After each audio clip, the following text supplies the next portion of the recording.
Big news. I have some important news for you. Interesting news. It's Blake and Darren's Spilling the Tea with Sandy.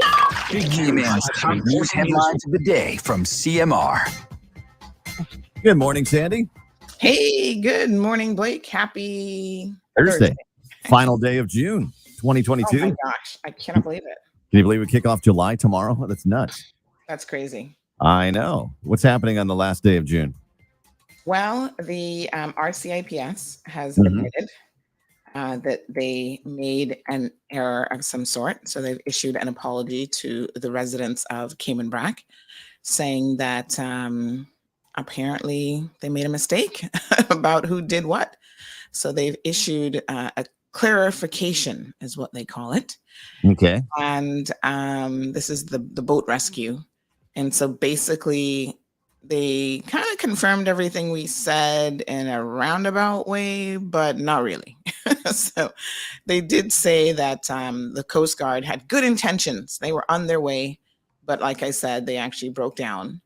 And so, and then they also claimed that they were on their way to another distressed boat, which no one seems to know anything about. But anyway, they ended up needing assistance themselves. And then the helicopter, they didn't really quite explain what happened there. But yeah, it's super interesting to say the least. Yeah, you just gotta,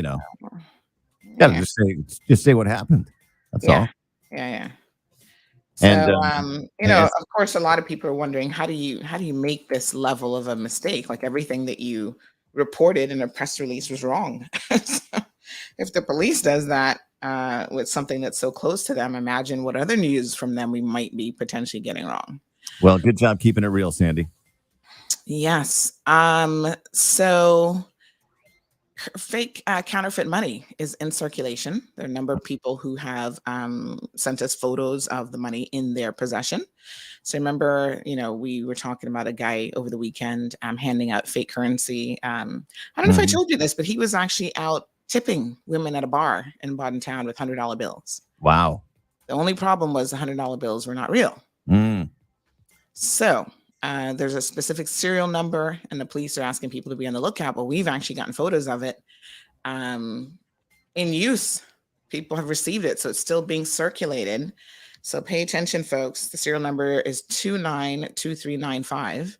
So you've seen the picture of the fake money? Yes. Does it look real? It kind of does from a distance anyway. I mean, yeah, I was kind of like, huh? But they've made an arrest, you said, last time we talked about it. Yes, they have made an arrest. I'm going to show it to you. There it is. Wow, it does look pretty real. Yeah. So keep an eye out, folks, in case you get any of this money. The police have specific instructions, which we'll go through with you this morning, on what they would like for you to do. Feral cats in Cayman Brac, watch out. They're coming for you. Really? Okay, man. There was some dispute between the government and an NPO about what should happen with the feral cats. So now there's a settlement agreement between the Cayman Islands government and local animal welfare charities, Feline Friends, and the Cayman Islands Humane Society. So there's a project that started in 2018, and it was halted by temporary injunction, which was obtained by Feline Friends and the Humane Society. So more than 3 years later, lots of negotiations there. The animal charities have agreed to close the matter through payment of their legal fees, which is about $25,000, and Cabinet has approved the settlement to ensure invasive species management in the sister islands can actually resume. So, they were saying that really they were trying to protect vulnerable species, which included the red-footed bobby and the rock iguanas that are indigenous just to the sister islands from going extinct by these invasive predators. So, yeah. Is it a bobby or is it a booby? Is it booby? I thought it was booby. Probably booby. Red-footed booby. Booby. That's what I think. There you go. Yeah. So, So, we were saying a few days ago that people should really, if they're going to be a pet owner, do the right thing, get your pets spayed or neutered, because that just is the right thing to do. Yeah. And you help with so many knock-on problems as a result of that. All righty. So pretty crazy. Pretty big day, by the way, in the Cayman Islands today, being June 30th. Yes, the regulations went into effect at 12:01 last night. So I had people literally calling me yesterday. What exact time? I was just like, really? I want to not have to wear my mask. So in relation to that, the grocery stores have taken a position that mask wearing will be optional for both customers and their employees. So I'm still going to wear mine, though. I think I will in crowded areas for sure. Yeah. I'm one of the few people probably left on island that has not actually had COVID yet. Yeah, neither have I. Oh, you haven't either? Yeah. That's amazing. Yeah, that's right. I know that there's a whole line of thinking about people who don't actually get it after sending you that article. And what is it? It is pretty interesting. What is it in a nutshell? I forget what they call it, but we might be extra special. Well, I heard white wine keeps you from getting it, so I've been drinking. Oh, right. That's what I read somewhere. So keep drinking. All right, Cat Sandy show Have a right good now one. On Bobo 89.1 FM. We'll see you tomorrow for the Friday show, Sandy. Sounds good. Take care. All right, our segment with that's funny. White wine. Don't we wish? Wishful thinking there. All right, so we got about 45 seconds. Sit back and relax. I'm going to grab some links while we do that.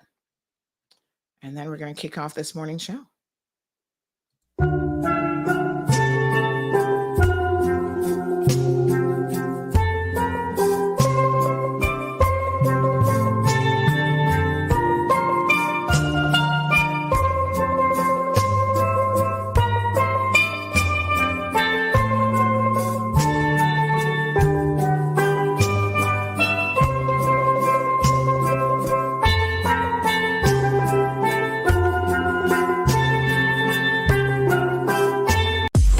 Peppermint, sorrel, ginger, beaver grass, or English. Get it ready. Your morning tea just got hotter. Ooh, honey child. On the cold, hard truth. Bobo 89.1 and Cayman's #1 talk show are bringing you morning talk like no one else. Monday Rewind, Impact Wednesdays, Caribbean Connections, and much more. Don't miss a beat with what's happening in the local community. Just keep sipping your tea. What a mess. Here's your host, live and direct from the Cayman Islands, Sandy Hill.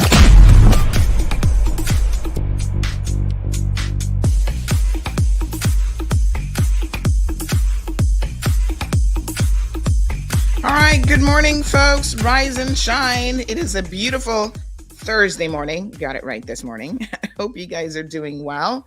What's shaking, Cayman Islands? In the Caymans? How y'all doing? All right, folks. We had a fantastic show yesterday. Thank you all to everyone who participated. We still have a few leftover prizes, by the way, so don't go anywhere. You're going to still have an opportunity to win even today, because I want to make sure all the prizes get out of my little hands. So we have people who sponsored prizes, as you can imagine, and I have absolutely no reason to be keeping any of them. So I will let you guys know. I'll throw in and sprinkle in some questions throughout the morning show. So yes, you will still have an opportunity to win. So congratulations to all of our winners yesterday. I must say that one of the things that I discovered, which is quite interesting, is that, you know how we were trying to figure out, why are you guys seeing a different number of followers than we are? Well, I tell you what, Facebook kind of does things a little bit differently sometimes. But apparently, if you were using a computer, yes, you could actually see the correct exact number. And if you were using a mobile device, it just shows you, like on the Facebook page, the rounded up number of 67,000. So it doesn't give you the 213 or the number of people that we follow as a page. So there's a little bit of confusion there. But, you know, as administrators, both Kevin and I and everybody else who's an administrator, we see things slightly different than you guys do on the back end. Let me just adjust my camera just a tad. So that's what accounted for the sort of like confusion, because I'm like, why are they not seeing the same numbers? But apparently, if you're looking at it on a PC, you get to see the correct number. Yeah. So there you go. Facebook's always quirky. So good morning to everyone. Good morning to our Bobo 89.1 listeners. Lots of people enjoying tuning into the program via Bobo. So big shout out to DMS. So if you're in our WhatsApp news group, you should have the link now for the morning show. Thank you so much for Emma, who's always reminding me. She's like, don't forget to send the links. Because I know that there are people, I think she logs on anyway, but I do know that there are people who will sit down and sort of watch and wait for me to send them the link before they jump on, which is kind of funny because they know we're here every morning if we can help it. So we've got a number of things that we're going to talk about this morning. First of all, let's go ahead and kick off the conversation by saying good morning, because we are Caymanians and we have manners. Now, don't ask me where my glasses are, because I've just realized that I don't have my glasses. So they're, I don't know, somewhere this morning. But I don't need my glasses to see all these beautiful comments that you've sent in this morning. I'll tell you guys about, it's only recently that I started wearing glasses in the last year or so. But again, I should say, this is round 2 with me and glasses. LASIK surgery, that was the best money I've ever spent. Oh my gosh. I just wish it lasted forever. But as with most things in life, nothing will last forever. And things are always changing, including your body and your eyesight. Good morning to Miss Vernita. So good to see you. Good morning to Diamond Princess. She says, terrific Thursday morning, everyone. Now I better get this name right. Marshall. So Soka, are you in the house? Soka's going to be so proud of me. So all this time I've been saying Marshall, putting a sort of heavy emphasis on the S, and it's just Marshall, like the deputy and the marshal. There you go. Marshall, I will get it right going forward, now that I've heard it come out of your own mouth. Olivia, good morning to you. Miss K is here. Good morning. Evelyn, how are you? Some people do get really, really offended when you mispronounce their names, and other people don't really care. So we were at the regiment on Friday, last week Friday. Big shout out to the regiment. And there was an English guy there, a really tall guy. He's like one of the leaders in the regiment. I think his name is Simon. Not the Simon who is the head, but I think this guy's name is Simon as well. I think there's more than one Simon. So anyway, we were actually having this discussion about names, because some of the guys like from the Compass and stuff were saying people always like mispronounce their names and whatever.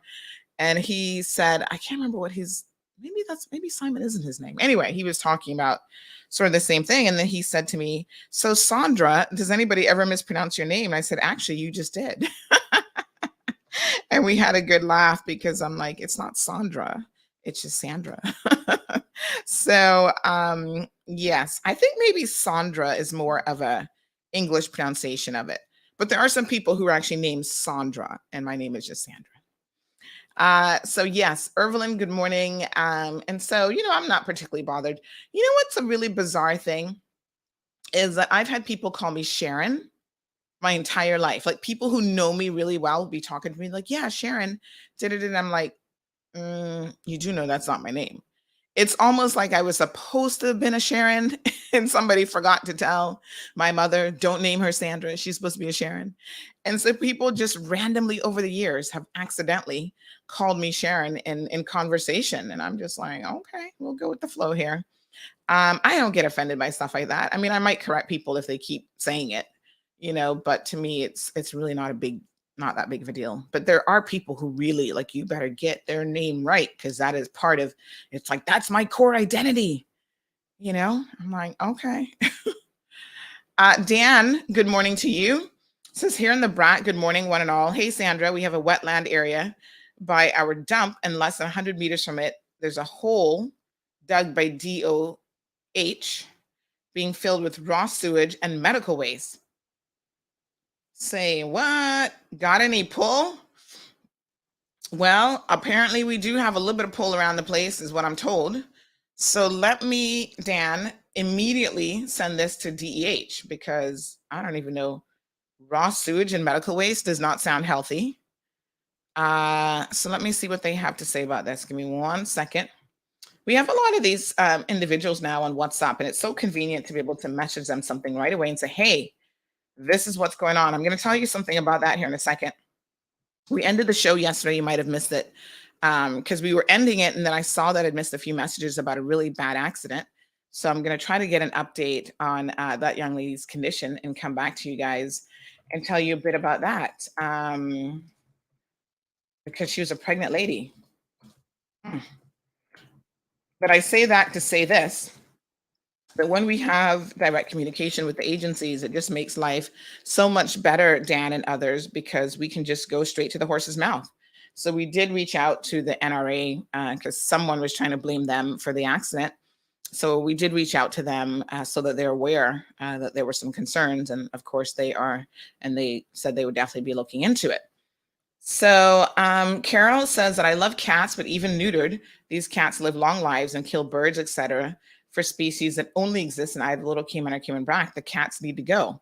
Yeah, these feral cats are a situation that the Sister Islands is having to deal with. And, you know, it's unfortunate because I think it was on Monday's show, we were talking about the necessity for people to really, or was it Tuesday's show? Oh, the days just melt together. For people to really take pet ownership seriously. And unfortunately, what is happening is there's already a certain amount of both dogs and cats, but cats are a lot easier to get out of control, that are out there as feral animals. And they live in the wild and they're causing a lot of havoc to, as Carol and others have said, indigenous species that could become extinct because of them. So I, you know, as much as I love animals, I agree with Carol that if we have to get this under control and we have to capture them, put them down as humanely as possible, because I think not that it's impossible to deal with a feral cat and to domesticate it, but it is pretty hard. And you will find that most people just do not have the time, the resources, any of that stuff to try to domesticate a feral cat. It's just very, very difficult. So, you know, every person who's ever had a cat or dog and refused to spay or neuter it, you're part of the problem because that's how these species get out of control. And they're not meant to be out of control. They're not meant to be out there hunting the native rock iguanas and stuff that are only found in the Sister Islands. So good morning to Stephen. Oh man, I wish I had me some breakfast this morning. I could do with anything on the Waffle Monkeys menu or my overnight oats. So the healthy Sandy is like, you should be having the overnight oats. Oh my gosh, can I just cheat for a minute? Sandy's like, oh, a waffle and some chicken and some nice little syrup on top, or one of the sausage rolls. Oh my God. So KK says, for sure, Sandy, wear it some way. I'll be doing it in crowded areas, especially. Wear it same way, sorry. Yeah, I'm going to be wearing my mask. Like I said, I think I've got probably like maybe a good year worth of mask in my storage area. I stocked up during COVID, and every time I would place an order, I'd order another batch of mask in that, just so that I had enough, because I like to change out my mask often, because of course, as you can imagine, never changing a mask is probably just as bad as not wearing a mask, because they get pretty germy. And, you know, just keep doing all the things that have put us in good stead, folks. So I'm vaccinated. I've never had COVID, as far as I know. And, you know, I make sure that, you know, both Marlon and Gigi have had it. And I just make sure that I wash my hands often, and not just washing your hands often, but actually washing them well. There is a difference. And so I'm teaching Gigi, because sometimes it's hard to do, like, you're supposed to sing. I think if you sing the happy birthday song while you're washing your hands, that's like your 20-second count. So that's an easy way to teach kids how long they should wash their hands for. But for me, it's easy to tell them do a first wash and then do a second wash, especially when you're out in public. So we go to the restaurant, let's go to the bathroom, wash your hands one time, and then wash it again. And she's really always interested in what bathrooms use for their soap, their liquid soap. She's like, mango and papaya. Oh, wow, that smells so good. So good morning to Miss Morna. Louis, did you guys just see that? Did you see me just go for, this is one of those weird things that your body does. I literally just went to adjust my glasses, although I'm not wearing any. Isn't that weird? Like literally I just went to do, I'm like, wait a minute, I don't have any glasses on. Yeah, the human body is so weird. I was just telling you that I had LASIK surgery. This was back in it's when I had started law school. So that would have been around 2000, I think. No, that's when I graduated from law school. So I returned to Cayman in 1996. And did I start in 1997, then graduate in 2000? That sounds about right. Yes? And so when I had LASIK, one of the weird things that you do is when you do wear glasses, there are things that you do all the time that you're not really cognizant of.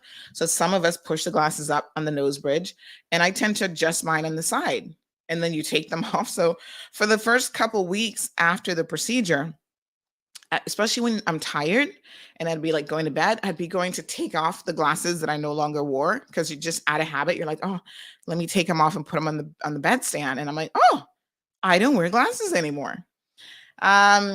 Just so funny that I went to do that. So thank you, Louis, for joining us in Detroit. Luis is here. What's on the menu today, Luis? Luis loves to cook. Good morning to Ms. Bonnie joining us from East End. Richard is here. So a lot of you wanted to win prizes yesterday. And like I said, there's still some up for grab. So stay tuned. And I'm sorry for those who didn't win. Some of y'all were like, I needed to win the grand prize. Thank you so much, KK. She says the hair and blouse are on fleek today. So the hair is, you guys know that I started this natural transition. Was it this year or last year? I can't remember. I think it was last year. And so, yeah, it's starting to like really grow out now and come back in and do all the kind of stuff it's supposed to do. But I did a treatment. Big shout out to Rocio over at Capelli. She put in a treatment for me the other day, and the treatment helps with the frizz.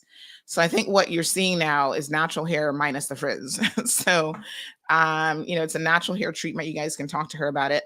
And so, yeah, it just keeps it a lot, just isn't frizzing as much, which frizz is like, makes you look like a crazy person. Good morning, Miss Iva. How are you? Hope you're doing well. Big shout out to Miss Iva's grandbaby who's won all sorts of awards. Check out our Facebook page. We posted that earlier today.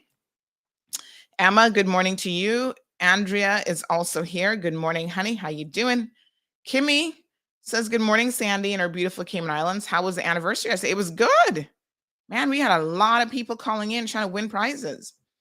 And you guys know, it was so funny because I tried to give you a hint about what the grand prize question was going to be the day before. And the winner, Tracy, was really, really smart because she went and looked it up. Now, to be fair to Tracy, the reason why I allowed her to continue sort of guessing on that day which one it was is because in actuality, although she found the exact date, so she did the research and went back to June the 29th of 2017, on your end, you wouldn't be able to see exactly what order articles are published. So the first day that we launched, we actually did more than one article. But of course, you guys can't see the timestamp. Whereas when I'm looking at things on the back end, I can actually see the timestamp of when everything was published. So the one about the arrest of Mr. Bruce Blake was actually published first. So yeah, that was the first of the 3 or 4 articles that were done that day. So we came out with a bang right away. We had a big story that was a shocker, I think, for everybody in the community. Now, Mr. Blake, as I mentioned, has not had his day in court. So he remains innocent until proven otherwise by the prosecution. Now, having said that, this is 5 years later, and he hasn't had his day in court. Mind you, this is a pretty big case. So there are thousands of pages in the bundles. I've been to, I think, 1 or 2 kind of like hearings on this. They've been doing a lot of case management hearings and lots and lots of documentation. And they've got QCs from the UK that have been brought in for this case. It's a massive case. So it's him and his co-accused. Why is Alexa talking to me? I didn't ask her anything. Sometimes Alexa just randomly starts having a conversation. And I'm like, okay, did I just say your name? I don't think so. So yes, sometimes it's like super weird. So, it's a really big case, and we'll see kind of how it fleshes out. So it's him and his co-accused, which is Canova Watson. So Canova Watson has already served a prison sentence for one case, and they just kept going at him. Like, I think they've arrested him like 3 or 4 times for different things. So it's kind of interesting because he's going to pay the price more than anybody else, I suppose. Because, of course, his other alleged criminal partner, Mr. Jeff Webb, looks like he's going to pretty much get off scot-free. He has got the luck of the Irish. Like, this man, they were supposed to be sentencing him for the past 5 years, and all now we can't hear anything about a sentence. Every time it's like postponed, we're doing this, we're doing that. And, what's going to eventually happen is that by the time they sentence him, it's been postponed now for the 11th time. But listen to how crazy this is. 11 times. Of course, we know that Jeff Webb sung like a canary and gave up people. So I kind of feel like when it's his time, he'll get a slap on the wrist and they will say, oh, well, you've already been, on house arrest for all these years. So we'll count that as jail time or something stupid. So he was arrested in May of 2015. And here we are in 2022 and still nothing. So he did spend a really brief period of time in jail in Switzerland before he was extradited to the US. And he was bailed and placed under house arrest in his $1 million Atlanta, Georgia home, multi-million-dollar home. And he had posted a $10 million bail in cash and assets. Remember, he was giving up like the watch, all the Rolex watches and all this other stuff to make his bail. And I think his wife also gave up her wedding ring. I was like, how much did the wedding ring cost? Ooh, honey child. So is he still in house arrest? His wife is a physician, so I'm guessing she's carrying the load of working. Maybe he works as a consultant for somebody from home, because COVID makes it possible now for anybody to work from home, really. There are people who discovered through COVID that they could get more money, make more money working from home, legitimate jobs, not scamming anybody, but they could, make more money living or working from home than they would in a traditional job. And there are people who are making a lot of money, like 6-figure incomes, doing a home-based job right in front of the computer. So, yep, still nothing yet. 11 times. I don't know if this year he'll actually get sentenced, but we'll see. I'm not holding my breath. Let's just put it that way. And yeah, what a disgrace. I always felt really, really sad about the situation. So he gave up 11 luxury watches and his wife's wedding ring. Damn. I wonder how pissed off was she. Women get very attached to wedding rings. And child, she must have been like, I'm going to give up this wedding ring because of foolishness that you've done.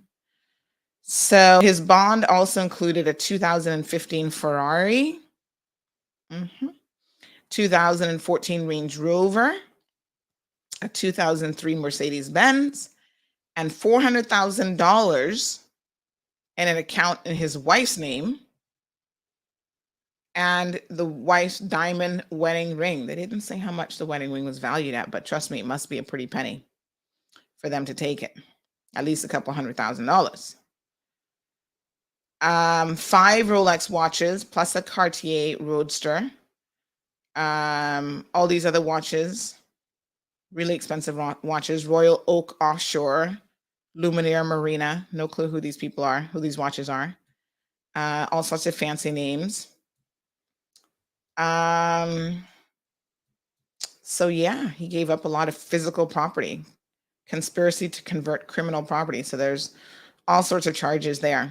So this week I was in court doing a little bit of research, and I was taking down some notes. There is a case that's very, very interesting that is on the horizon. I don't know what the trial date is going to be yet, and it's been kind of dragging its feet. But there's a guy named David Watler Lyons, and his wife is, oh gosh, hold on now. David Watler Lyons and something Watler Lyons. What is her name? She actually works for A.L. Thompson's, I think, in their accounts department, which is Very, very ironic to say the least. I'll see if I can remember her name, her first name, Nancy Watler Lyons. And so they are accused of a number of different things. I think he has 4 charges and she has, I think, 2 or so. But basically, this is all about the proceeds of criminal conduct. So the accusation is that he had over, was it $300,000, $400,000, like in his possession that they're saying is the proceeds of criminal conduct. So the backstory is allegedly Mr. Watler Lyons is in the gambling business. And his wife, Nancy, had property transferred to her or in her possession that she either knew or should have known was from the proceeds of criminal conduct. And so that in and of itself is an offense. The gambling laws are it's like literally a $10 fine. I was really shocked when I found that out. When the former prison officer got shot, I thought, that's it? $10 if you're caught gambling or being involved? I'm thinking, no wonder everybody's gambling around here. They need to quickly change that legislation and really, I think the next sitting of the LA is sometime like around September. But that's one of the things that I hope that they're prioritizing, because unfortunately there's a knock-on effect with other criminal activity as it relates to gambling. So it's not something that's really done in isolation. And these guys are targeted because people know you have money. Imagine just having $300,000 or $400,000 laying around the place. Of course, these little fool criminals are going to be like, if I even get 25 grand from him, that's worth it, is what they're thinking, right? And, you become a target for these robberies, and normally they go wrong. This is at least the second murder that I'm aware of someone who was involved in the gaming business. And, poor Mr. I can't remember his name now, but poor prison officer guy, he was just going to buy some numbers as he always did. And, gambling is, I know a lot of people say, let's just legalize gambling. I don't personally have an issue with gambling. If y'all want to gamble your life away, then that's your business. Every gambler has always thought, I'm going to be the lucky one to win. And I'm going to tell you, a lot of times chance has nothing to do with how many times you play in so many instances. Because there are people who gamble their entire life savings and they're put themselves in such a horrible predicament. I won a diamond some years ago. And it was one of those things where my psychic abilities, I keep telling you guys, I do have a touch of something, like I kid you not. One of those things where I was with my friend and I said to him, this jewelry store was having a grand opening. And so they were giving away a diamond. It was just a little quarter carat or whatever, nothing major. And so I said to him, oh yeah, I'm going to win this. And he's like, yeah, right. And what it was a bowl full of cubic zirconia and the one diamond in there, and you pick out the one diamond. So I put my finger in, swirled it around, picked out one, and it happened to be the winner. My friend was floored. He's like, oh my God, like you literally said you were going to be the winner. And I was like, you might want to listen to me more sometimes. So, it's kind of like that. And it's like, if I walk in and buy a lottery ticket, I'm like, I feel like I'm going to win today. I'm the type of person who would actually say that and walk out like winning $1 million. So one day, but you have to play to win. And I don't really play that often. But I kind of feel like, I don't have to play that often. If it's going to happen, it's going to happen. So when I go to Miami, in the airport, I might buy a lottery ticket. But I don't even go out of my way. And then half the time I forget to even check the lottery tickets. That's the kind of person I am. But I know that some people are obsessed with gambling, and it's an addiction, just like alcoholism and other things. And so I've always been very, very cognizant of addictions, because I was saying this to someone recently in the brat, because they were saying how they're familiar with addictions because of a family member, drug addiction. And I've always said, I feel like my father had a problem with alcohol. This is just the God's honest truth. Because I was away for so long, I don't necessarily have all the details, but I do have memories of him doing certain things that I thought, if he didn't, as an adult, I reflect back and I thought, if he didn't have a problem with alcohol, he wouldn't be like hanging out in the bars as much as he did. And, on the weekends, that was like his thing. And I don't know if back then people were just bored and came out and didn't have much to do, but I really do feel like he indulged a little bit too much. So I've always felt like he probably had an addiction, but he was very functional. And there are people who have an addiction. It doesn't mean that they're passed out in the gutter, because he worked and he owned a garage and, he was up and down doing his thing and whatever, always giving people rides everywhere. Like he's one of those Caymanians, one of those people. To the point where I remember one time he bought a new car and his wife put a sticker on the dashboard, like no rides. And I'm like, is that a reminder for him? Or when people get in, they're like, oops, I better jump back out. Like I wasn't sure why she put it there, but it was kind of funny. So anyway, I feel like he had a bit of an addictive personality when it came to the bottle. And so I've always been a little bit conscious that if addictions are hereditary, which there's some medical evidence to show that they very well could be, that I don't ever want to put myself in a predicament where that's me, because, hey, it could be me. So I don't drink really. I've never really got into alcohol. It's a taste, I guess, that's acquired because I don't even like the taste of most alcohol. I don't smoke. I've never been inclined to smoke. I think it's a really bad habit for more reasons than one. And I clearly don't do any drugs, even taking like painkillers and stuff. This one called Percocet? I've had people say to me, oh my God, I felt so good when I was on Percocet. I was prescribed, this was many, many years ago, Percocet. I can't remember what the pain was or whatever, but I got a prescription from the HSA for Percocet, and literally the entire room was like spinning. And I felt like I was going to pass out. I was like, what the hell is this?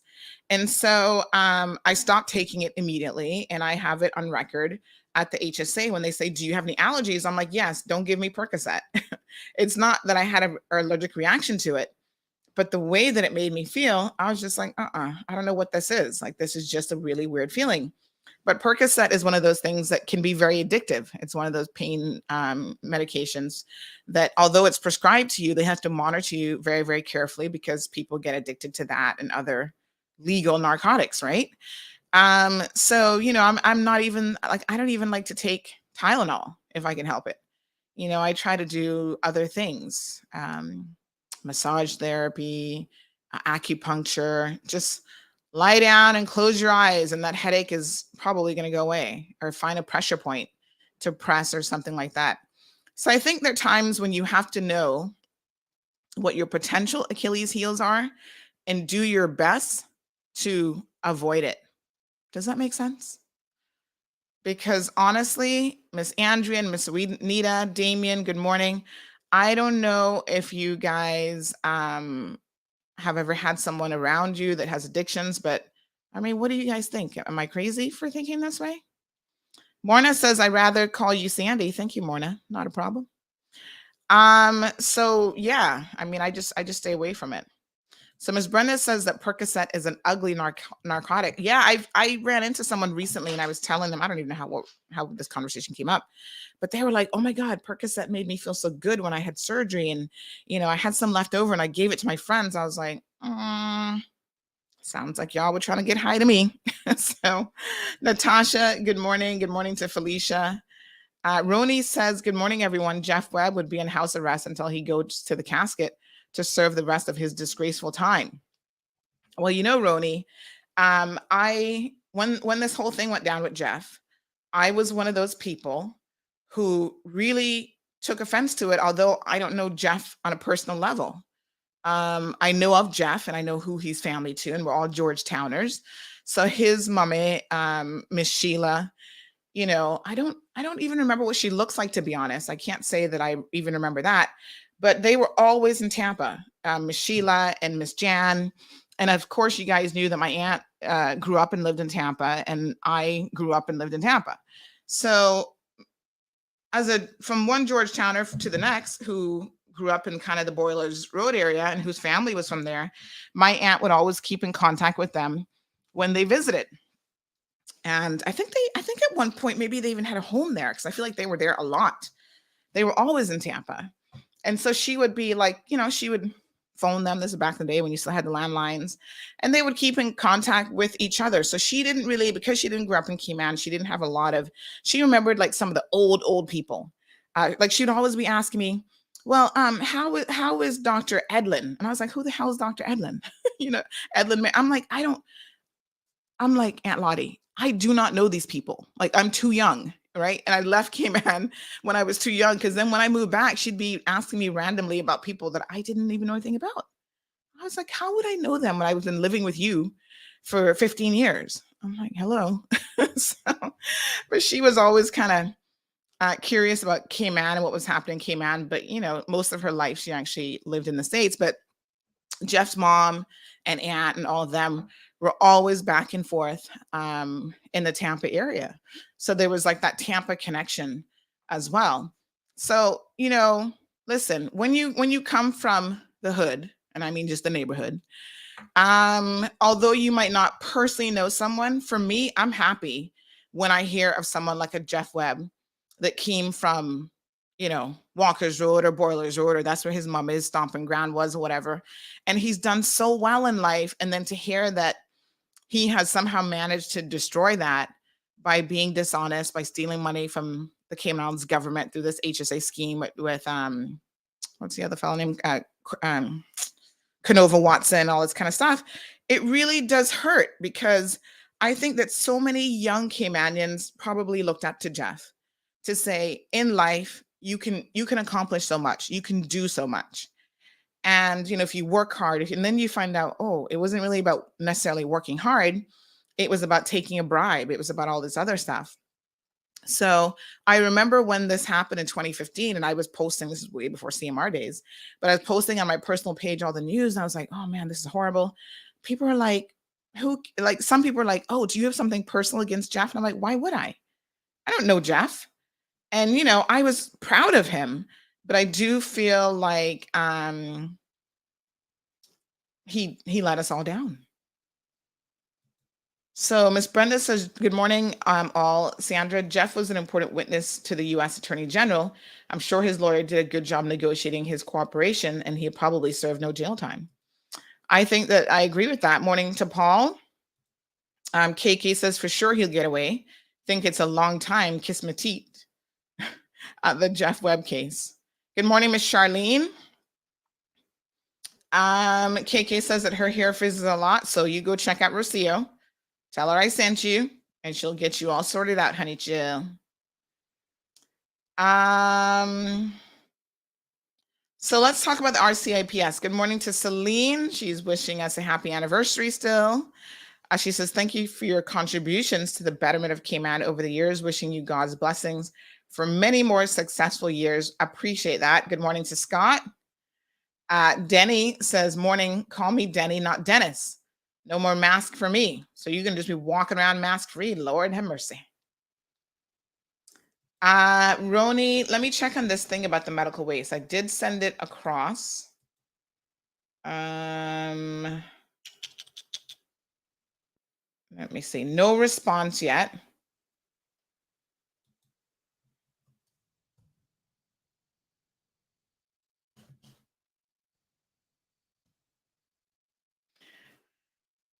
So someone says, good morning. Don't forget Dalton Watler, David's brother. Dalton was big in sports with government. He was actually the director of sports. And as far as I know, he is still on leave. So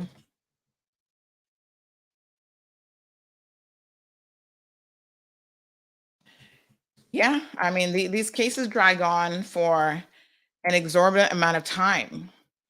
And that's part of the problem. I think they should move to justice is not necessarily swift. It's a frustrating process, in fact, if you've ever been on the other end. So someone says, what would be interesting to find out about Canova's co-conspirators, or who Canova's co-conspirators were with the CarePay scandal? Unlikely that he acted alone. Well, I mean, the only ones that were ever charged in relation to that would have been him and Jeff Webb. And there were a lot of questions surrounding this, because people said, listen, there's no way that he could have, that the two of them could have pulled this off by themselves. And there were names of politicians at the time of the UDP party that were being dropped that maybe they were getting some kind of kickbacks or something. And I think that there must not have been either enough or sufficient evidence to prove that that was the case to even arrest them. And of course, they've arrested a sitting premier, and nothing, he got off for that. So I think that even the anti-corruption unit, when they make an arrest, they're more likely to want to be careful with their cases than the regular DPP's office. I feel like the DPP's office will arrest anybody and try to prove their case later, whether they have sufficient evidence or not. But the anti-corruption unit is a specialized unit that really, like, they need to find the paper trail. And so lots of speculation about who else might have been involved. Like I said, even civil servants are being questioned in the minds of some people. There was a contract in place and people were signing checks. And as a small business who does business sometimes with government, I must tell you that the ringer that I'm put through for like a simple little $500 invoice, I'm just like, if everybody else was put through this level of scrutiny, we wouldn't have had things like this Canova case. We're $1 million, like they were just paying out millions of dollars to him and Jeff Webb's company and not checking anything. And I think, are these strict criteria only now in place? Maybe as a result of that type of thing, or were they just, they got a different type of treatment? Because they are so, oh my God, sometimes the process of dealing with government as a small business owner makes you not even want to deal with government. Like, it's easier to deal with private sector. You just get the job done. They will just pay you and you get the job done. Government is like, oh, you have to do it our way. We want a purchase order and you must do it this way. And it's like, it's a lot of red tape. So, but you just follow the process because you never want your name. Listen, my name has been called up in foolishness where I've had civil servants go and tell the police a complete lie on my business. And they didn't even have the documentation. Oh, there was no contract in place. I'm like, what? I would be doing business without, now, first of all, I'd be the real fool. I'd be doing business with the government without a contract. Are you kidding me? But yet this woman took the stand, poor Miss Judy, took the stand as part of the former premier's office, Mr. Bush, and claimed that I never signed the contract. And she knows because she sat there 24/7, never took a bathroom break, never took a lunch break. She would have seen me if I came in. So when we produced the visitor's log from the government building and the contract, it was like, oh, well, I guess I must be wrong. It's like, really? They're so quick to destroy hardworking people's reputations so willy-nilly that it's really shocking. And then the people who were actually stealing millions from them, they seem to sometimes walk away scot-free. The juxtaposition of the two really is not lost on me, believe me you. But will he ever go to jail? If I was a betting woman, I would say probably not. He'll continue to, I guess, live a good life in the US. Now, I don't think Jeff will ever come back to Cayman because I'm assuming, although I don't know why we haven't extradited him or requested that, but I guess if he's under house arrest, we can't at this point. So maybe we will after that matter is dealt with. But I kind of wonder if he would ever voluntarily come back to Cayman because, of course, that case is still outstanding for him. And I do not know if there's any sort of statute of limitation. That's a good question. Someone was asking me yesterday about the UCCI guy, the guy who he was head of the hospitality department. What is the RCIPS doing or the DPP's office doing in relation to him if they have any plans to extradite him back to the Cayman Islands because he's living somewhere in Florida or somewhere about. I think they know where he is. So I don't know if any papers have been served to get him back, but we can certainly ask.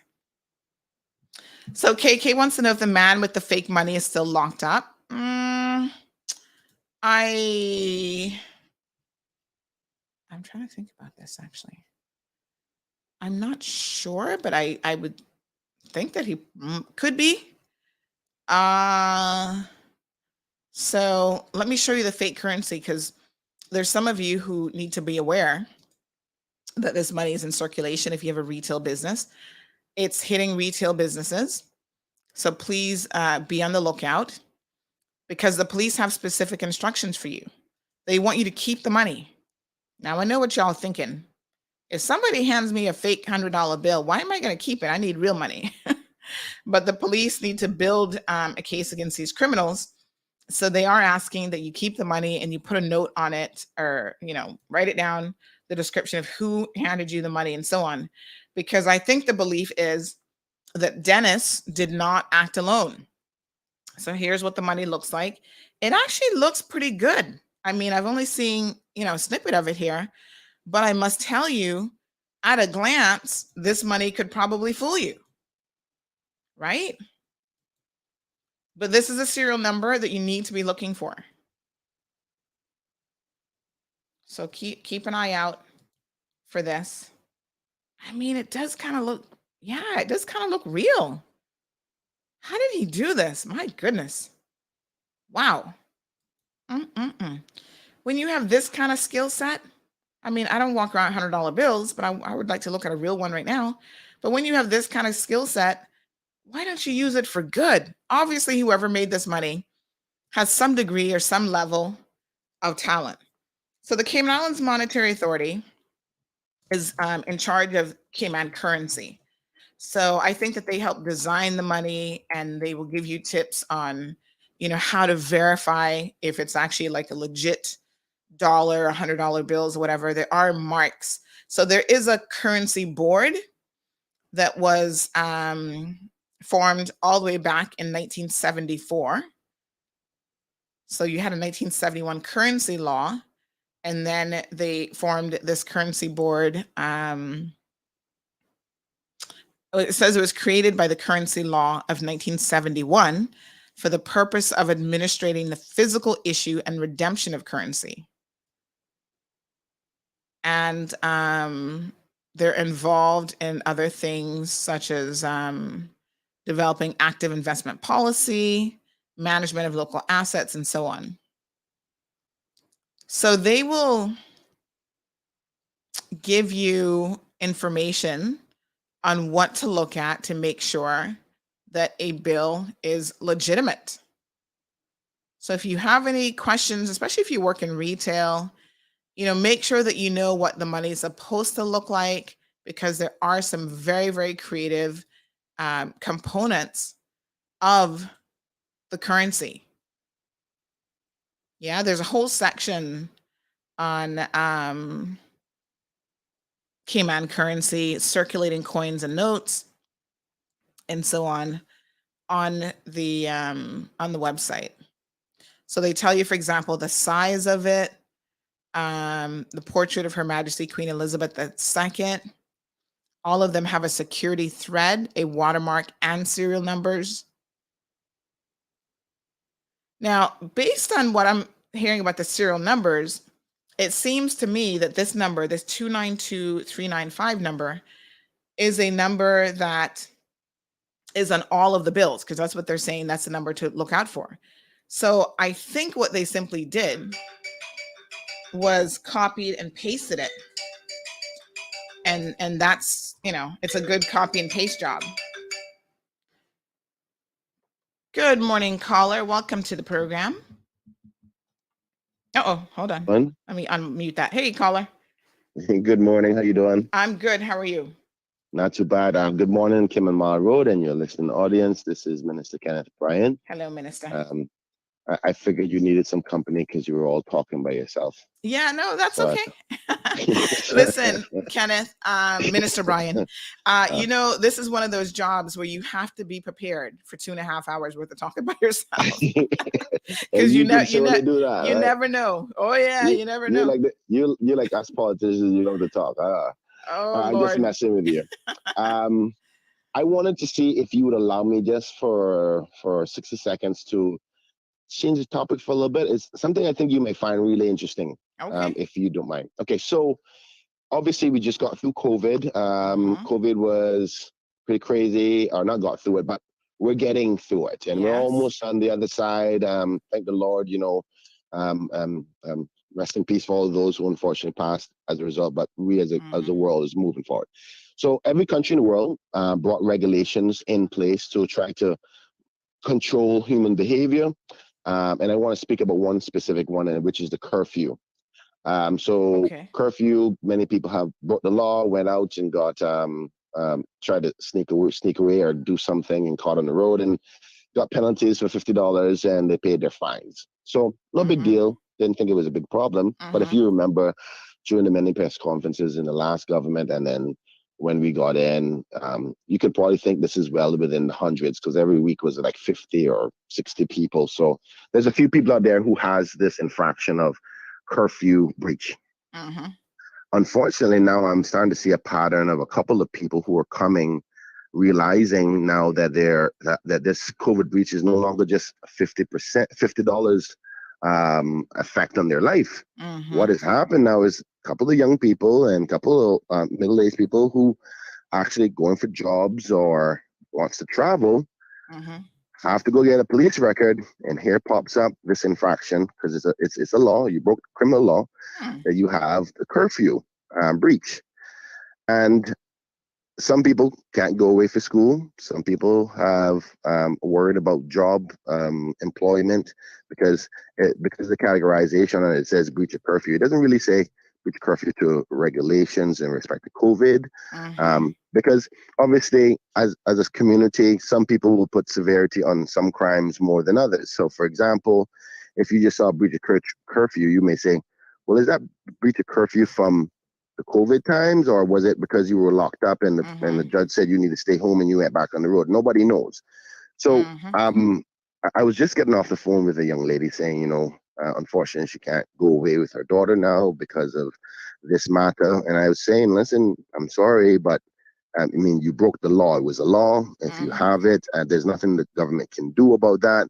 And I was trying to, over the last week now, dealing with some other matters, realizing that even in expungement law, it's going to take 7 years to get this off. And as you know, most Caymanians, you have to go get a waiver, or you have to go get your visa in order to travel to the United States. And now that what some may consider to be a small crime, but it depends on the person who's interpreting this. Some people may go, that was a serious violation. We were trying to keep the country safe and you didn't follow the law. But it would be considered to most, I believe, to be a misdemeanor. So the question is, these hundreds of people, how do you think, I want the public's opinion on this, because I'm of the view, and I'm going to bring it up to my colleagues to see what they think, that for one, even though it's a criminal offense, maybe it should be treated somewhat similar to that of a traffic offense, so it doesn't have any continued damage on the individual, whereby it's not recorded on your record, because obviously it is bringing harm now, where I had to advise the young lady. I said, listen, the best option for you is to go apply for a visa either in Jamaica or any of the U.S. embassies in the Caribbean where part Caymanians are allowed to travel, and explain the circumstances, because you can get a U.S. visa. If you explain the crime, sometimes they see the crime as a petty crime or a misdemeanor, and they will still give you the visa. And she was explaining about, that will cost me so much money to go and applications and all that. I said, well, sweetheart, you broke the law.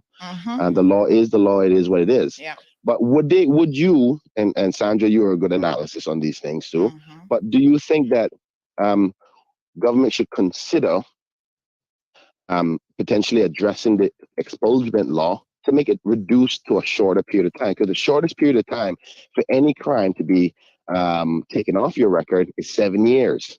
And it blows my mind, humbly. I'm not affected, but I can imagine the people who are affected, who may need to travel for what reason or another, is for something as depending on how you see it, small as breach of curfew, where it was just a simple $50 fine, that 7 years you'll be negatively affected from a travel perspective if you're a Caymanian.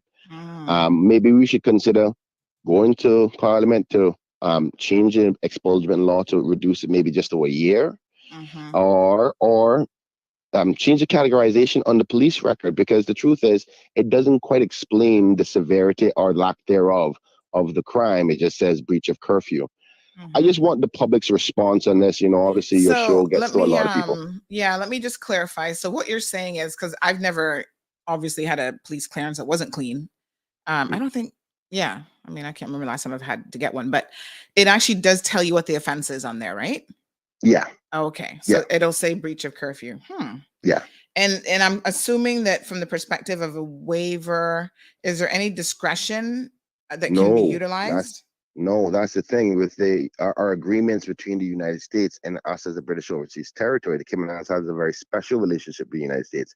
And this goes way, way back from the time of our seamen traveling. So the Cayman Islands is the only Caribbean country that's a British overseas territory have this ability for a special waiver. But within that arrangement, international between the countries, is that you have to have a clean police record. And now in our system, the only thing that doesn't get recorded is traffic offenses. And even some traffic offenses become criminal. So no matter how small the crime is, it has to be recorded. And the rules are, if you have any criminal offenses, you can't get the waiver.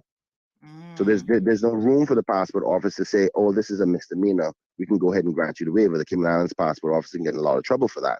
And therefore, the United States can scrap the whole program altogether. So this person is affected by that. So they can't get the waiver. And even if they were to get a British passport, if some Caymanians are there who have British passports who apply for an ESTA, which you can do online, it also asks you if you have a criminal record. So if you are caught lying, then that's even more of a bigger problem on the application online. And if you tell the truth, it's automatically that they don't approve your ESTA. Well, this is it's quite interesting, Minister, because on Tuesday I was at the court's office and I was seeing that there were still people who were showing up in court for COVID related offenses because there were so many people breaching it, to be honest. Exactly. So I don't know what percentage of the population this is going to impact. And of course, you're one of your board appointees in the port. He's actually in the news as well. Mr. Parchment. I can't remember his first name right now, but he was just in the news in a Compass article. I think it was yesterday or today, talking about how I think he's trying to, this is Richard Lonnie Parchment and Mario Arbaca Cervera, that they're trying to work out some kind of a plea deal in relation to their COVID offenses, so that they can have, because I think they were getting ready to be sentenced, and then their sentencing hearing was actually delayed because there were some details of the plea deal that still hadn't been flushed out quite yet. So yeah, I mean, this is quite interesting, and I do have to wonder how many people this is actually impacting. It's going to impact a large amount of people. First thing I'm going to do today when I get back into the office is to find out how many people have had COVID breaches, because all of them are criminal offenses. And I'm suspecting it's well within the hundreds and hundreds of people, because I remember every week we had at least close to 100. So it could potentially be over 1,000 people. And now some of those persons may have had a record already, so it wouldn't have made any difference for them. But if for a person who's never had a record, it could have more effects, negative effects on their life other than the penalty of a $50 fine. Because remember now, your system works in a way where rehabilitation is based on the fine or the cost that you pay. So sometimes you get caught guilty for something, your jail time is your penalty. Your fine is your penalty. But these things continue to hurt people further on, particularly with us being a small island nation, and travel is a very important part of our lives, right? So my question. You remember when at the time when the police commissioner was standing up every meeting and saying, do not breach curfew, because one of the things is it's going to go on your criminal record. Do you think people just weren't believing him? I mean, you do kind of have to wonder. This is the thing, right? So there's enough warning. That's why I had to say to the young lady, listen, I'm sorry, but there's no change in the fact that you broke the law. And then, the explanation, well, it was just a little small thing, I was just going to get some medicine for my child at the pharmacy. Say at the end of the day, if you felt it was not a big crime, then you should go to court. And then the excuse was that, I didn't want to be in court back and forth, so I just rather pay the $50. I said, I bet you if you knew today, you would probably go to court and try to fight the case. But my point is, as a country, do we think as a people? I like to try to get back from my people their thoughts and their views, because all right. Well, listen, we got a caller who wants to join in, so I'm going to do a little three-way call. So hold on now. Let me see if I can do this. Caller, hold on 1 second. I'm actually going to merge the calls. Thank the Lord for modern technology. Good. Yeah, there we go. Good morning, caller. You're on with Minister Brian. We're doing good. How are you? If life was any better, I'd be in heaven. Oh, isn't that nice? If what Minister Bryan just said, that she was going to get medicine, if I remember correctly, that was a lawful excuse. You should check the regulations.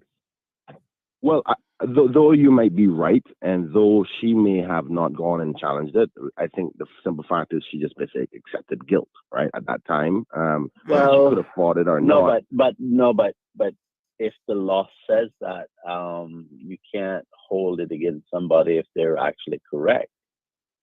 Her ignorance of the regulations is, well, no excuse. However, I would imagine the court would understand that what the regulations say.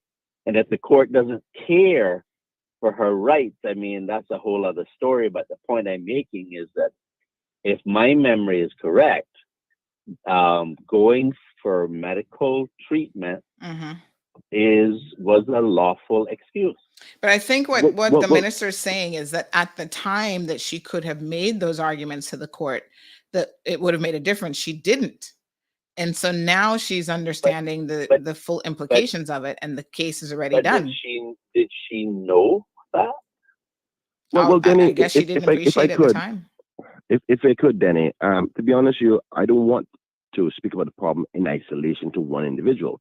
This is just an example we're referring to, because let's say, for instance, you're right, she could have fought it, or she can still get a chance to go back and fix her problem.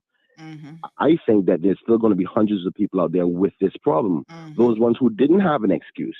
My question is, do we as a society see this crime, though it may be small in some people's eyes and very severe in others, but do we think as a community that it should be that significant of a crime that it affects your travel opportunities? So, for example, you know that the judges have the ability to say, okay, and I'm one of those persons. You know, I had a difficulty with the courts when I had this argument with the police officer, and the judge gave me leniency and says, pay these fines, no conviction recorded. Now, if that judge decided to say, I'm going to keep that on your record, it could have affected my travel. So she didn't get that chance to say, you know what, Judge, I know I was wrong. I'm sorry. I paid the fine. Please don't put it on my record. So there's going to be hundreds of people out there with this, what some may seem as a misdemeanor in the bigger picture. So I'm asking if the public... And just to be clear, Minister, in the Cayman Islands, and I mean, this speaks to the, just the fundamentals of what happens in court. There is no difference on the one hand of whether a case is, I mean, we don't call it misdemeanor, but a summary offense. So it's summary court versus grand court, and grand court is more serious offenses. But unlike the American system, we don't really differentiate between the two with most things. So when people say you're convicted, you're just convicted. Nobody ever asks, well, is it a summary conviction or was it a grand court conviction? It's like, okay, you're convicted. And both equally, as you point out, will go on your record, because there are a lot of quote unquote convictions in the summary court that are of quite a serious nature that don't get elevated to the grand court, because in fact, the election to go up to the grand court in some instances is actually the defendant's choice. So they can choose to remain in summary court for certain types of offenses, or they can say, nope, send me to grand court because I want a jury trial, for example. So, there will be no distinction on your police clearance between the two. Exactly. Yeah. So, Sandra, I'm not going to take up much more of your time. And Denny, thank you so much for calling in, giving your opinion. I just would like, if there's people, I know people comment on your show, they call in and you have a discussion. But my principal thing is, as a society, do we think that things that could be considered small or misdemeanors, if we categorize it that way, should be a continued negative effect on people's travel? Yes. Since you're on, I do have some comments coming in. So Ms. Brenda is asking if you can seriously consider lifting the requirement for Caymanians to apply and receive authorization to return home. So that's the travel authorization. And KK says, how about people who come out of prison, wasn't in problems for several years? When do their record clear? So normally you have to, you can have convictions spent, and you have to do that, KK. That's not something I think that is automatically done. I stand to be corrected, because I know there was a law There were some changes in the law. Yeah, you're correct. But I think that you actually have to take proactive steps yourself to do it. Yeah. Darlene says this is crazy for something like a curfew to be placed in your police record. And Miss Brenda says it depends on the conviction. Some are expunged after a certain amount of time. And she also goes on to say that, Minister, these curfew convictions should be erased from police records. Come on. So she's in agreement that maybe it should be on there. And then she's in agreement that it should be on there or shouldn't be on there? Shouldn't. Okay. That it should come off. And then KK says that she's thinking of the person trying, they keep drop off. I'm not quite sure what that means. If the person is trying to change, they should drop off. Anne says expunge it entirely. Miss Darlene says so many of these draconian laws need to be revisited. So, I mean, these convictions would be relatively, it's not like they're from years ago. So COVID was just happening. Yeah, like I said, people are still ending up in court. Matrix says maybe they shouldn't be breaking the law, understanding damn well. There's a flip side. This is that's the flip side to it. Right? Understanding damn well this is one of the consequences. And again, you know, the police kept getting up at every single COVID meeting saying you guys need to stop breaching curfew because, you know, it is that big of a deal to try to keep the entire community safe. And Barbara, good morning. Sharm says after Partygate in the UK, the whole COVID breaches should be scrapped. Absolute joke. But I mean, should it be scrapped because that's people? Not a joke. Yes, it should be scrapped. No, but listen, no, the reason, no, she said that it's an absolute joke. But my question is, do you just scrap laws because they're not being followed? Of course, that can't be the logic that we as a society follows. That can't be the reason why you scrap that's something. Not the reason why we should scrap the laws. The reason we should scrap the laws is because you claim that the vaccine works and most people are vaccinated. The ones who are not vaccinated will never be vaccinated. Okay? Well, that's actually not true. There's some people who are still getting vaccinated, Denny, and you know what their motivation is? To go shopping in the United States. They're still like, oh, I don't know about the vaccine. Yeah. I don't know if it's safe, but oh damn, Walmart is calling my name. I need to go to TJ Maxx. Sounds like you gotta go, man. I need to hit the mall. So yeah, give me that jab. Person. It might kill me, but I'm gonna die with a shopping bag in my hand. That's a confused person. But yes, those regulations should be scrapped. We need to move on. My take on it is I look on both sides of it. I think that if people don't like something, they should come together and work to change it. I don't think they should just simply ignore the law. But having said that, I think we need to scrap all of this so that you don't accumulate any more offenses. Mm-hmm. I'm not opposed to expunging people's records on this particular matter. Mm-hmm. But what I would say to people is before you jump up and say just an emotional event and say you want this laws or regulations to say such and such, and yes, let's make it tough and that, I think you should simply think about things before you act, to put things in place and understand the consequences of it. Mm-hmm. But yes, I'm fine with doing away with it. I think we need to get on with our lives. So here's Jonathan's comment. Jonathan says, let me get this straight. If someone gets caught with a spliff, they will get a criminal record for 7 years, and that can interfere with someone's job or travel plans. But if someone gets caught with breach of curfew and possibly endangering or killing somebody with COVID, let's clean up their record faster because they didn't do anything serious. So Jonathan, let me just correct you. If you get caught with a spliff, you are not going to actually have that on your criminal record. The court, I know that we keep pushing this narrative out there about marijuana, but I can tell you as someone who sits in court every single day, the court is very, very, I don't want to use the word lenient, but they are very forgiving of people who are smoking marijuana. So the first time you get caught, you're not going to see any jail time, and you're certainly not going to have that in your criminal record. And in fact, what they do is, I see all the magistrates doing this, from the chief magistrate straight down.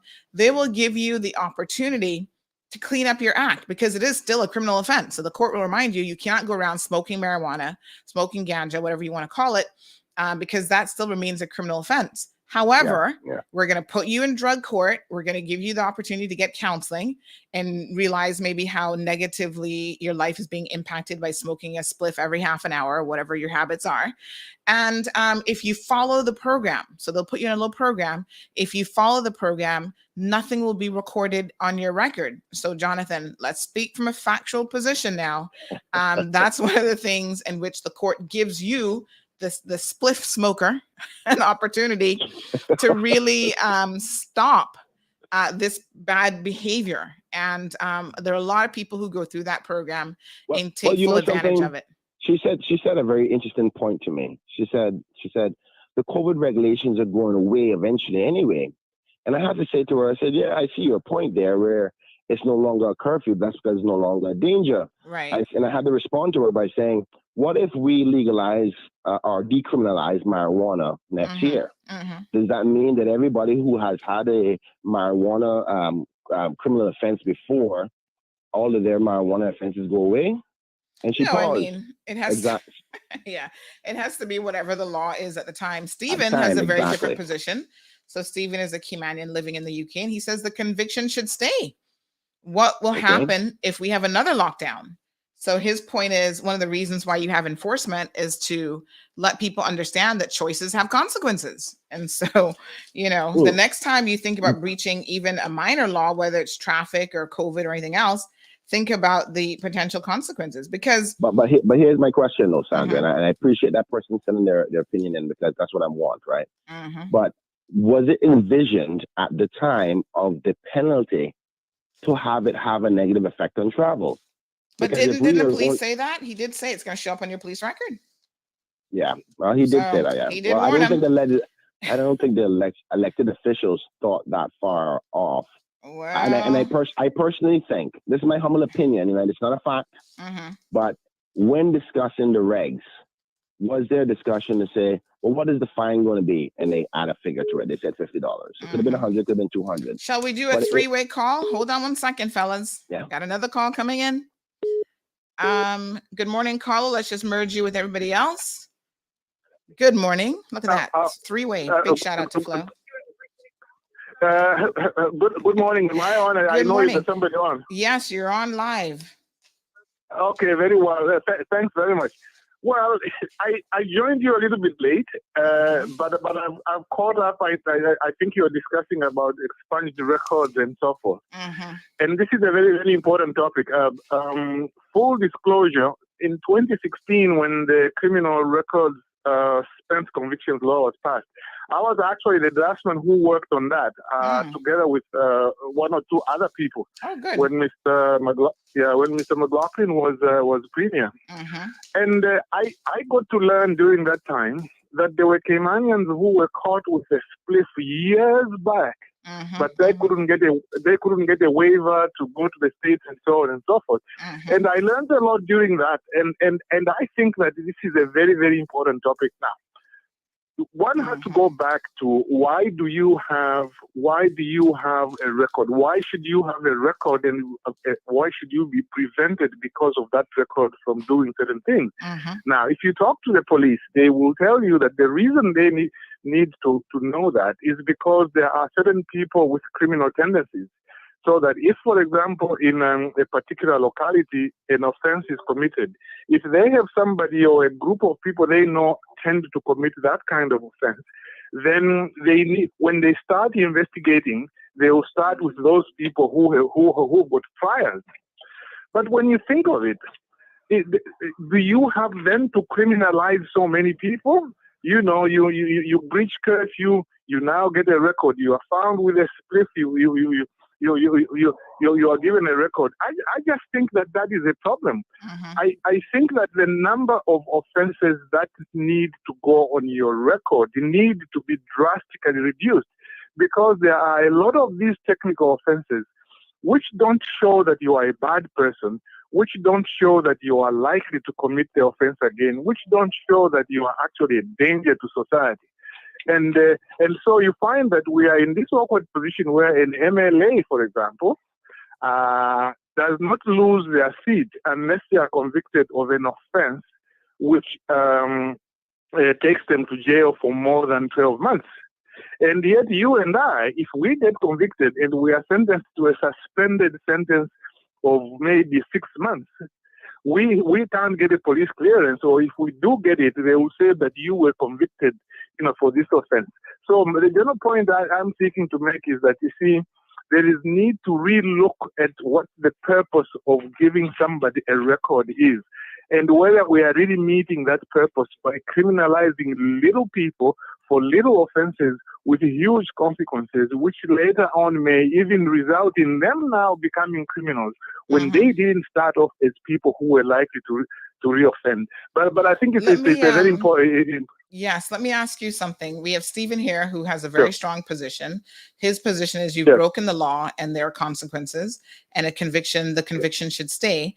And he also says travel is a privilege, not a right. So you don't have a right to travel. It's a privilege, and maybe it's one of those things that you should think about when you're going to commit any crime, whether it's smoking a spliff or breaching curfew, that could potentially go on your record. It's one of the consequences that might keep you from doing it. Sandra, I agree with you. Okay. But my question, as I was saying before, was that the intent of the penalties of the legislators who created the regulations at the time? Well, and I personally think that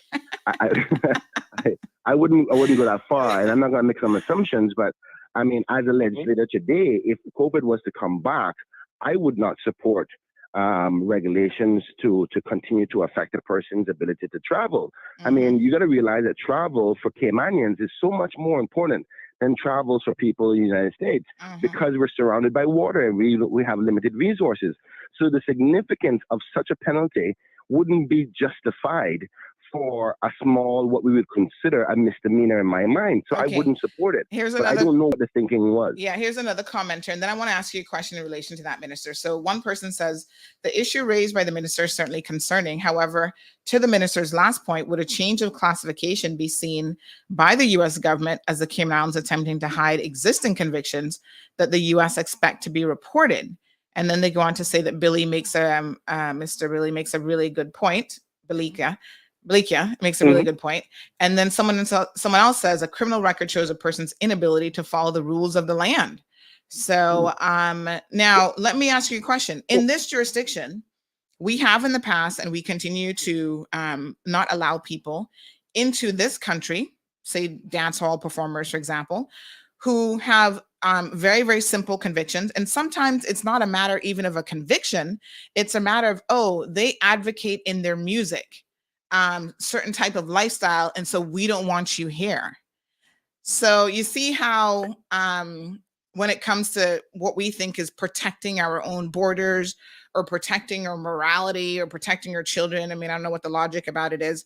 We have a lot of rules in place that some people could easily argue are very draconian and heavy-handed. What about a porn shop?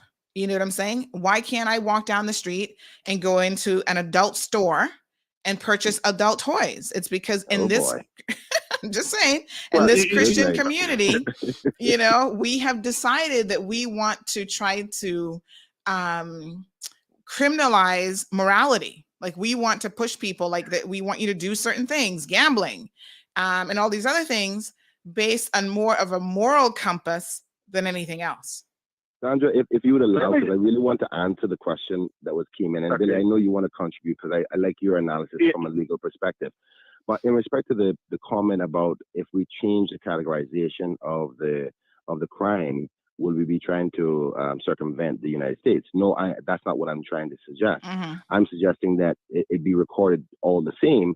But if you were to put on breach of curfew by itself, it doesn't give it the significance that it's related to the COVID-19 element. So if we were to say breach of COVID regulations for COVID-19,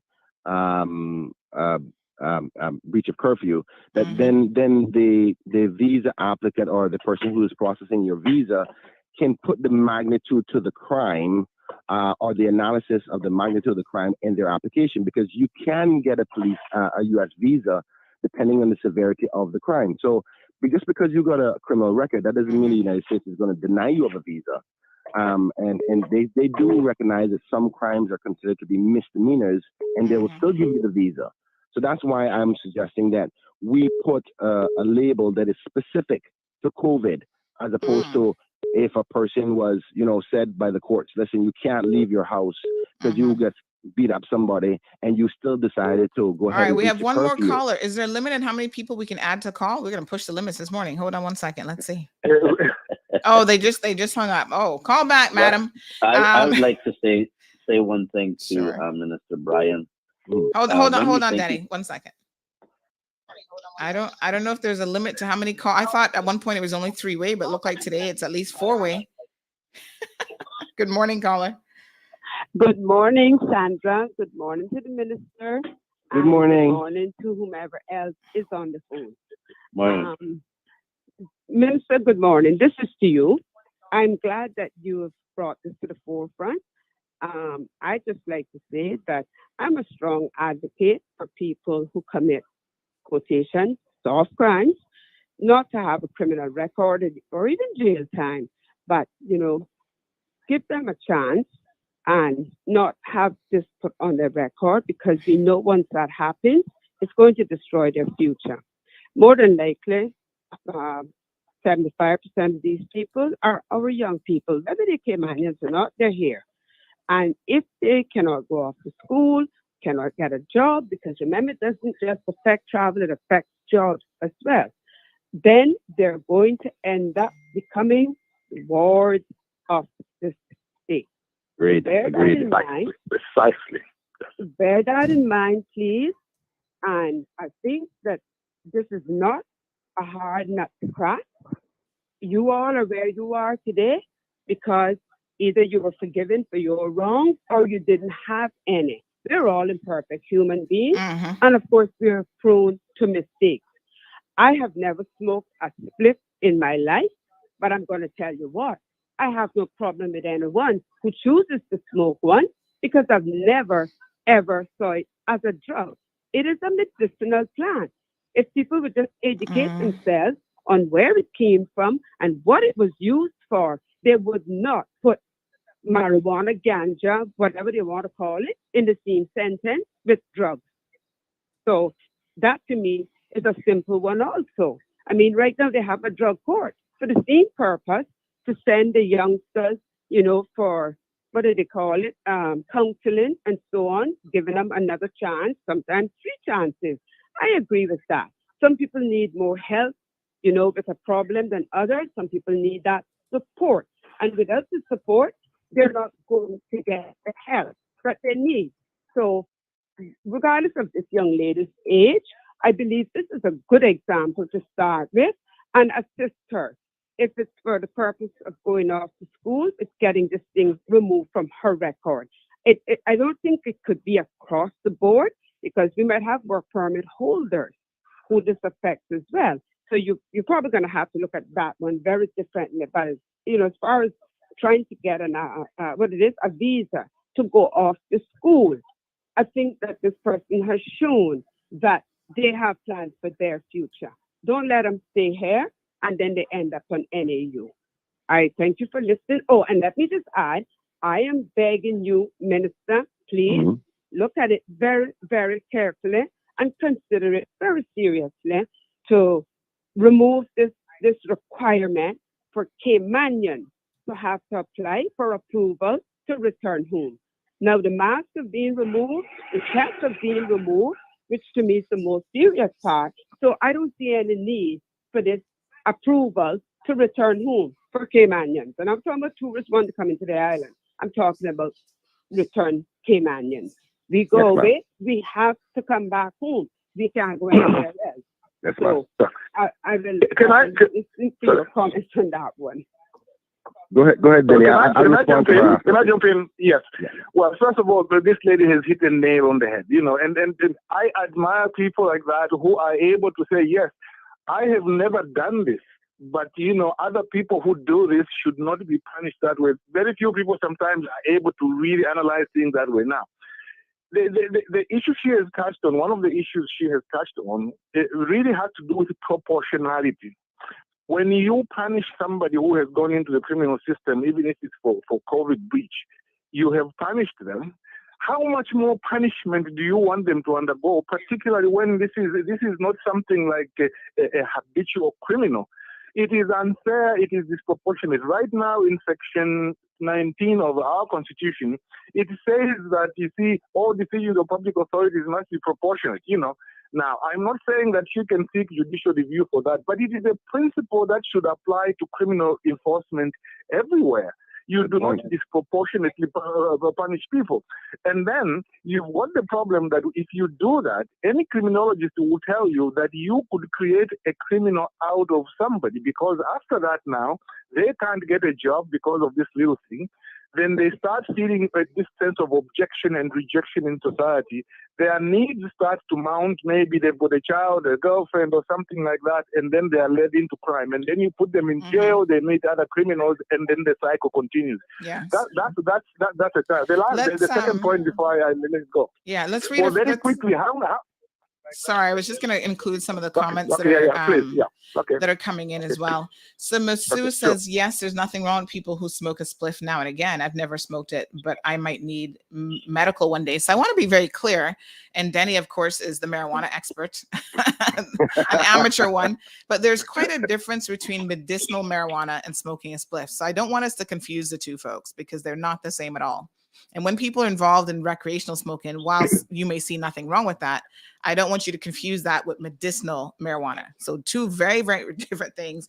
And there are lots of good reasons why you should never smoke anything, including a spliff, because that's going to do more harm to you than good. I don't want because remember, I'm trying to get a reaction from the public, right? I don't want them to associate, because somebody may have a personal bias to marijuana. Yeah. But marijuana is just an example, right? This is an example of something that is controversial, whether to for or against with it. And I just want to use it as an example, regardless of what your feeling is on marijuana. I just want to clarify that as a factual point. So Stephen says it's irrelevant what the intentions were when the law is the law. So this question of what the legislators intended, surely they were well aware of the consequences. And I think that they purposely made it as strict as possible to try to discourage people from breaching curfew. Because if you only have to, let's look at the gambling law, for example. That is so watered down with no real teeth. You get caught being a number seller. You could literally be making millions of dollars off of selling numbers, and you're going to get fined $10. How is that a deterrent? You know what I'm saying? That will never be a deterrent. So Philip says maybe it was never intended to be a deterrent. You ever thought about that? I know. So Philip says, do the crime. Philip Wood says, could I jump back in here a minute? I know that we're not American, we are British, but look at the American laws. And I believe it applies under the British law in some instances. And since Bill is on the line, he can correct me. But even if you are deported from the United States, after a certain time, depending on what the deportation was for, that is erased from your record as well. And then you're allowed to go back in. So, I mean, like for example, if it was overstaying or something, like not for drugs and all that kind of stuff. But I mean, like I said, Bill is on the phone. He can correct me. And I do believe that the same thing applies under the British law, depending on what the action was. So my point is, let us not destroy anyone's future because they were reckless in one case, either breaking curfew, and since the analogy to that one is smoking a split, let's put them on the same plate then, and let's weigh them out. So let's let us not destroy a person's future because of one mistake. So as it relates to, there are a lot of people right now, you and I know, and they're dressed up in their suit and ties right now and gone to work. But before they went, they had a split. Okay? If you tested them, they'd be positive. So let's clarify the example. Yeah, let's clarify the example as it relates to deportation. So when you're deported from the US, you can be deported for a set number of years. So if they say you're deported for 5 years, 10 years, or 20 years, and after the expiration of that time period, you can be allowed the ability to re-enter.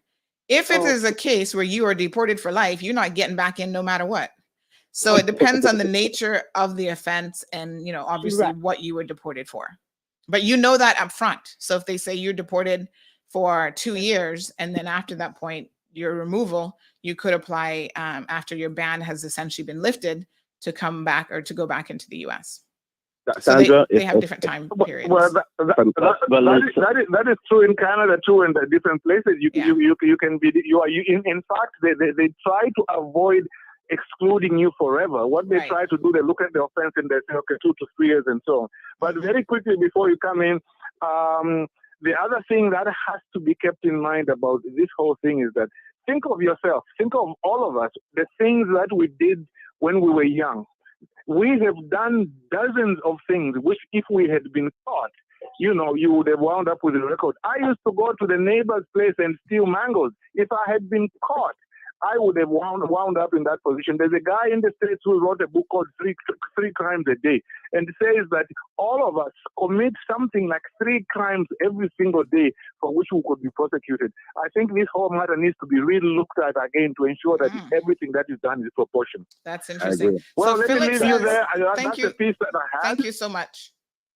Thanks very much. Okay, so Philip says you do the crime, you do the time. Thank you, Sandra, for allowing me. No problem, my dear. Thank you too. And thank you, Minister. At least I got the chance to speak to you, and I will still beat you wherever I see you. Okay, so be prepared for that. Okay.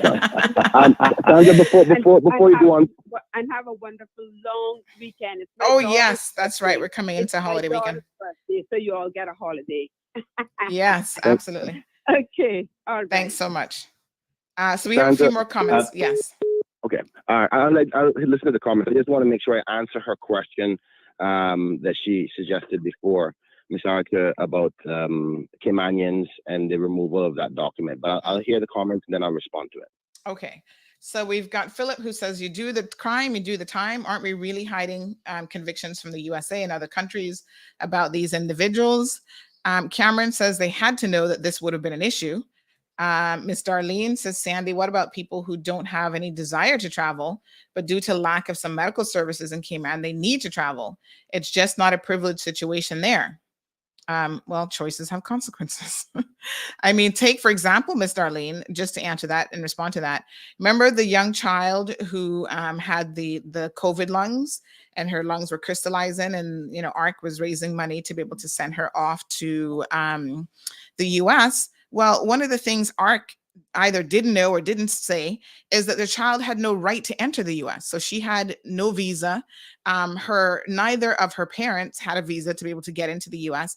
And believe it or not, whether it's a life or death situation, the US isn't going to be like, oh, right, so you don't have a visa. You're not even vaccinated, which is still a requirement for Americans. We're going to waive that just so that you can get medical treatment. Your decision to not get medical treatment could prevent you from getting on a plane, air ambulance, to get into the United States of America. And that's one of the consequences of your choice. So the reason why this government had to graciously loan a max 8 to go to Jamaica at no cost to that family was because they couldn't get into the US anyway. So they didn't have the immigration paperwork. Even if they could get the immigration paperwork, they were not vaccinated. And so the US would not have allowed that. So I understand the point that sometimes the consequences are a matter of life and death, and they're very serious. But that is the whole point of teaching from our youngest kids all the way up, that your decisions and your choices do have consequences, and sometimes they are very, very serious. So Philip goes on. Well, okay. I'd like to say something to the minister. Mm-hmm. When it comes to writing laws or regulations, it's not so much about what you intended to do, it's what you actually did. And so you need to think very carefully about what you actually say in the law, because when you go to court, but the courts do look at intent of legislation. They interpret intent of Thank you legislation very every much, day. Sandra. No. Thank you very much, Sandra. I understand that, but let me give you an example. If you write a regulation that says, under no circumstances shall anyone have any discretion about whether there will be a severe fine for breaching the COVID regulations, and the fine is $50,000. I don't care how simple you think it is, that's the fine. The court isn't going to say, well, I know that you probably didn't intend to use the word shall, but you did. Mm-hmm. And so they're going to interpret the law as it's written. Because when you're sitting there thinking about what you should write, you're considering what you would be writing. And they would say, well, you've applied your mind to it, so this is probably what you intended to say. Well, I will challenge you on that, Denny, by the mere fact of what Sandra just said about many, many times when laws are not fully clear, that there's been as far back as the Chief Justice having to go back to the parliamentary discussion at the time of the law was passed to see the spirit of the discussion and what was the intention, because no law is perfect. No law. Yeah, but that's unless there's an ambiguity about something. So let me show you the ambiguity now, right? So, for example, the judges have the discretion to not put something on the record in respect to marijuana, right? That's a judge's discretion. There was no discussion within the process of the regulation as to whether a judge has the discretion. So technically, a judge can say, hold on, you never addressed this part in your discussion, your deliberations in Parliament about whether a judge can have the discretion to have this on your record or not. Therefore, I have to read the spirit of the intent of the law to address the part of how far the severity of the penalty will be. Mm-hmm. So if there is a discretionary element from another crime that may be seen as more severe in some people's eyes, and again, this is subjective because different views, as you heard this morning, some people have one view, some people have another. So let me just finish up my thought here, Benny. What I'm trying to stimulate, and I'm so happy this morning that we've had such a great conversations where we had 5 people giving a contribution and the public as well at the same time. And this is what this is all about, right? But the question is, can we meet halfway? Because what we're saying, at least this is what I'm genuinely feeling, is that a severity of what was majority people feel as a misdemeanor, and the result of that, of it being on your record for 7 years, right? And affecting your potential travel for education, for medical, or for pleasure, that maybe we can find a middle ground, because we have a spent convictions law that could be amended to say, okay, in respect to COVID regulations, maybe not for 7 years, but it will be on your record for 1 year. Maybe that penalty would be more likable by the majority to say, okay, then, you can't get a visa for 1 year. At least the penalty would then be $50 plus you have a record for 1 year as opposed to 7. Well, let me just be clear, because Balika has just said something. I want to try to see if I can quickly find the law, because again, as someone who assisted with drafting it, he says that your expungement time depends on the offense. So it's not 7 years for every offense. So maybe for this type of offense, it would be a shorter period of time anyway. So we may be having this argument when it's not necessarily, it's good debate, but let me see if I can find the criminal record spent convictions law. Here we go. 2018. Because I believe that 7 or 5 years is the minimum. That's the thing. So okay, let's have a look. So it's a very what I was saying convictions to imposed. you, Minister Brian, is that I think the public needs to be more careful about what it is they support. I think these regulations went too far in some instances. They're draconian and they need to go. And on your side, I'm saying that as a legislator, you need to think very carefully about the consequences of what you do and all when you're in the middle of a pandemic, Denny, you do have to admit that those emergency regulations that were put in place are very different than what you would ordinarily do outside of a crisis situation. Minister McLaughlin is a very experienced lawyer and exactly. That's why I'm sure he thought of all of this. Yes, right. And yes, I agree. But I'm just giving some advice to Minister Brian on this particular point. I accept that advice, Denny. And of course, everything that we do affects people's lives, and we have to look at that specifically. But Sandra highlighted a key point, which is these regulations were put in place before we came in. So I can't say what the discussion was within their caucus and eventually within their cabinet to approve these.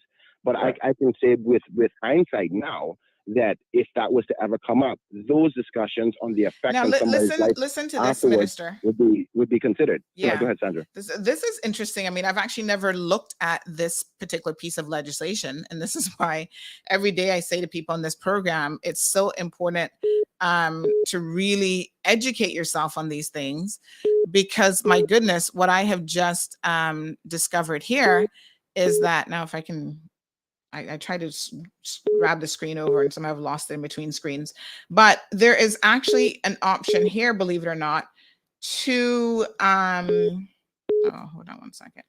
There's actually an option here to actually have something on your record that you did in another jurisdiction. I did not even realize that that was possible. I mean, it's kind of crazy, but we do have another caller. Let's just have them join in on the conversation. So caller, just give me 1 second so I can merge the call. Oh, did somebody just drop out? Oh, I think they dropped out. Don't drop out, folks, because we can merge you in with multiple people.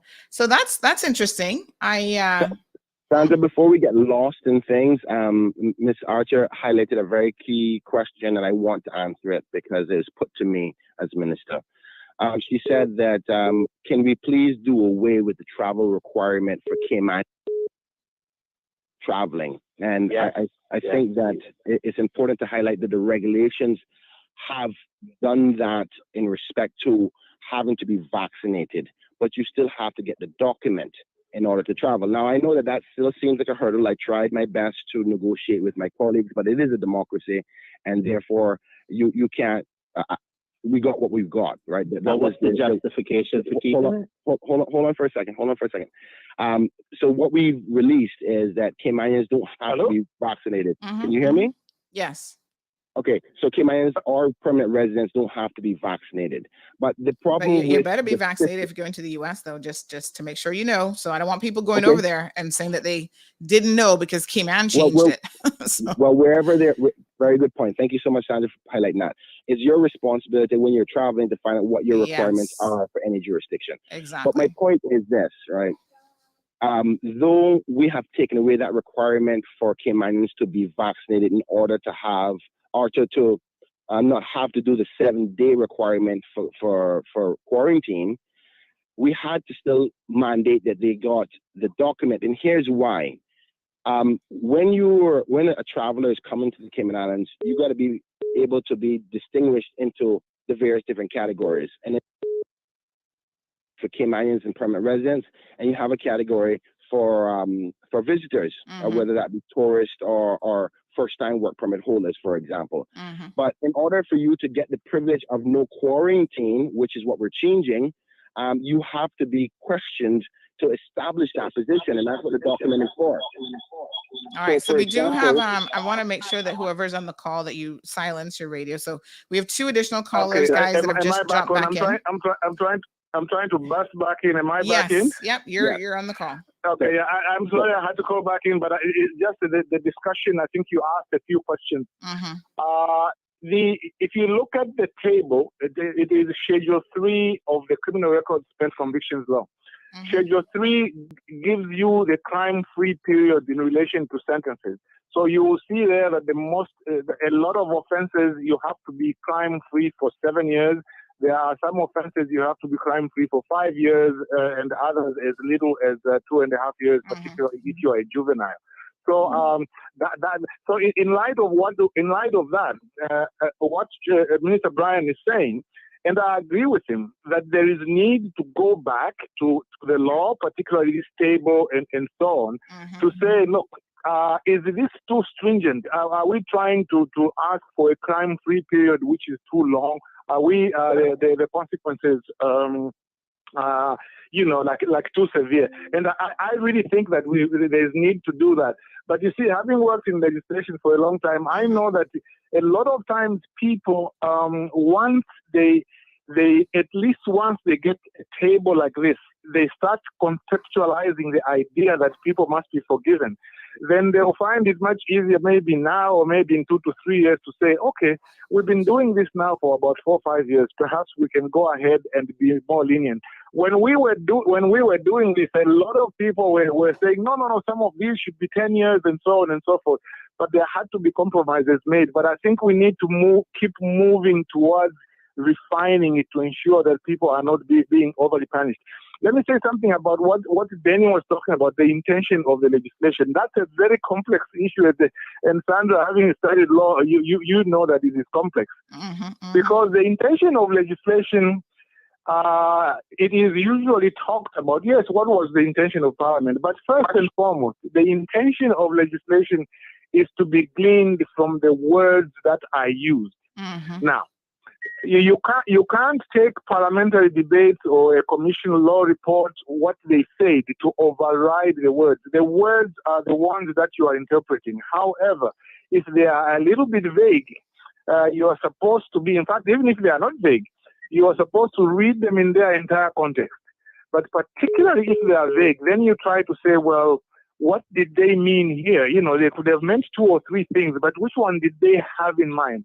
Then you can use what are called the aids to interpretation. So you go to the debates and the other things and so on. But then you still have to come back to the words and say that whatever meaning you have found in Hansard is capable of being borne by those words. So it's a little bit of it. It's not a straightforward concept, but then is right about it. You are reading, the intention is to be gleaned from the words. In fact, something where they say the intention of Parliament was X, Y, Z.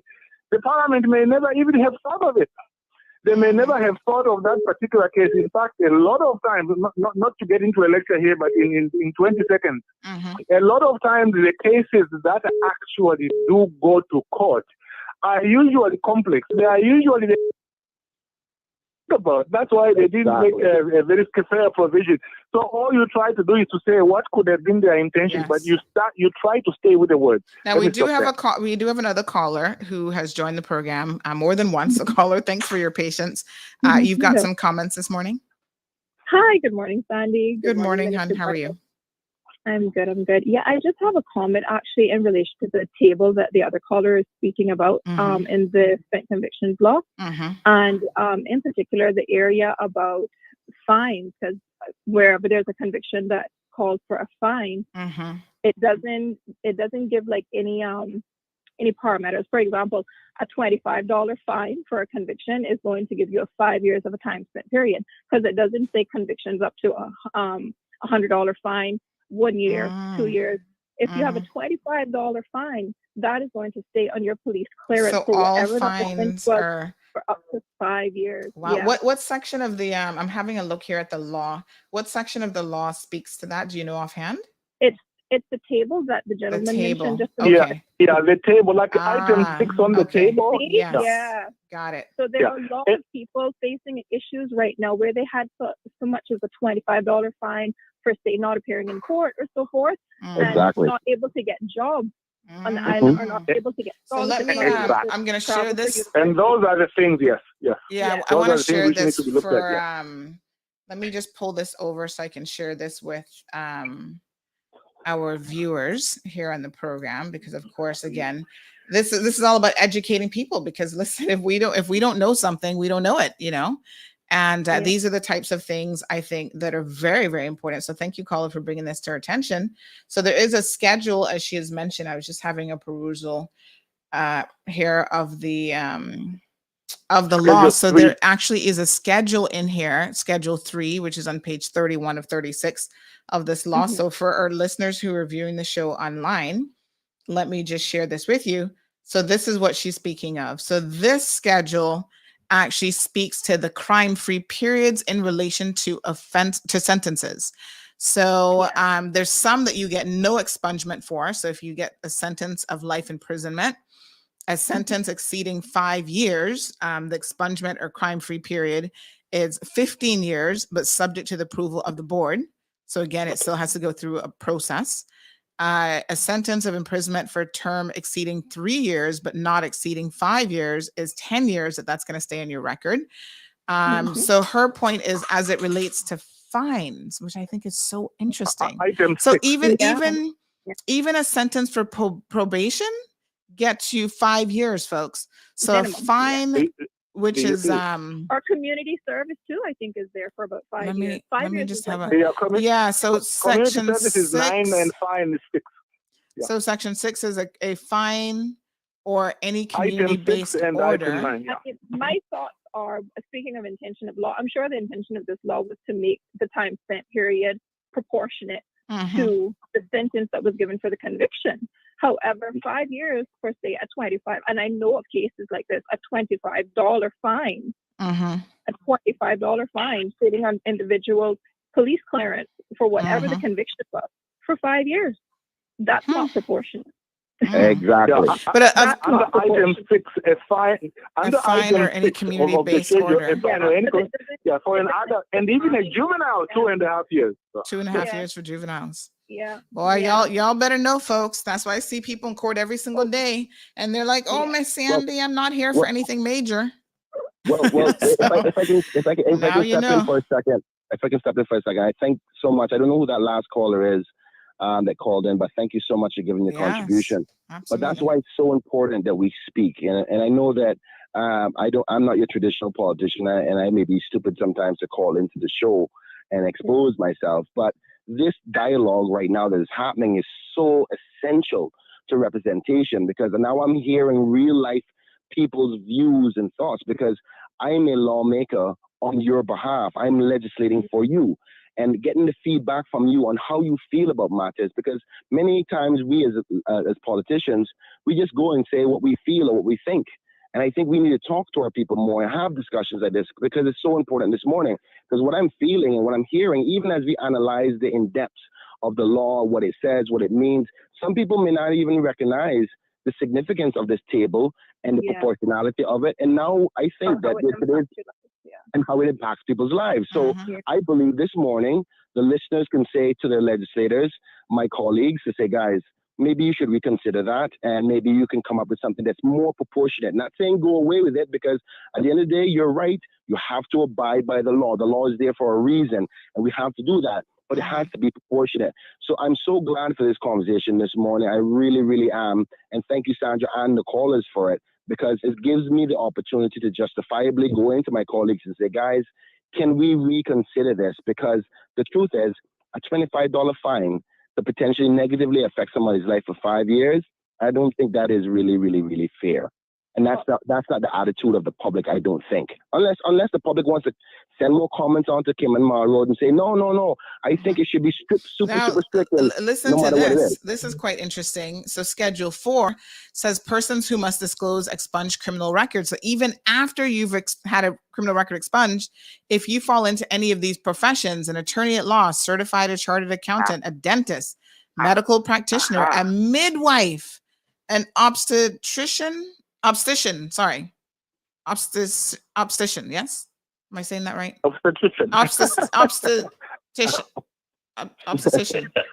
an eye doctor, a pharmacist. Well, for me, as an African, that is obstetrician. So.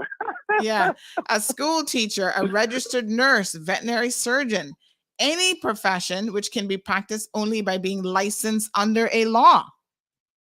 Well, I don't think that could be a public record, though. I think what it should be is a requirement to disclose it to the licensing board. That's where I think that should be. But if you have a expungement process, a rehabilitation process, it's not for the public. No, I mean, you don't have to. No, but this is I guess anything that asks you if you have a criminal record, you can't say no because it's been expunged. You still have to fess up to it.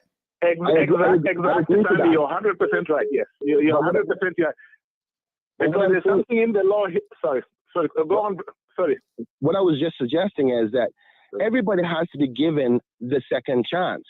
Otherwise, we're going to go down a very rocky road. What I'm saying is, yes, those situations are necessary for licensing, but the record itself. But not just for licensing, because it goes on in part 2 to say offices of employment. Listen to this part, Kenneth. Okay. So offices of employment, number 1, anyone who works in judicial services, judges, magistrates, justice of the peace, public service, that is anyone who's a civil servant and employees of statutory authorities and government companies. So pretty much that's half a K-man right there. Members of statutory boards and board of directors and government companies. That's interesting because we've kind of had that discussion about board members before. Police service, prison, fire, monetary authority, financial institutions, insurance companies, hospitals and nursing homes, educational institutions, residential facilities for the care and protection of children and other vulnerable persons, sports organizations for children, in-home care office agencies, after-school programs, and other services and facilities, and then security services. That's got to be about 95% of the population. And if you're in the stockbroken, firearms dealing, bonds, and other securities, you have to as well. So hold on, let's go back to the start of that, because the comment was related to the fact that if you are in these types of professions, you have to disclose. No.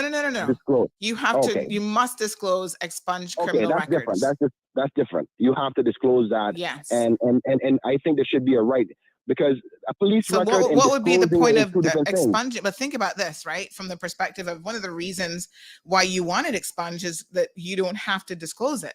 And confirm. Tell me if I'm right. The only attorney here. So, yes. Tell me if I'm right or wrong here. But even when it comes to court cases, right? Even if you did something 25 years ago and you're back in court and it's been long expunged and whatever, for the purposes of the court and sentencing, you need to actually inform the court of that. And I've sat there where they couldn't even. It was so long ago they could not even find the original records.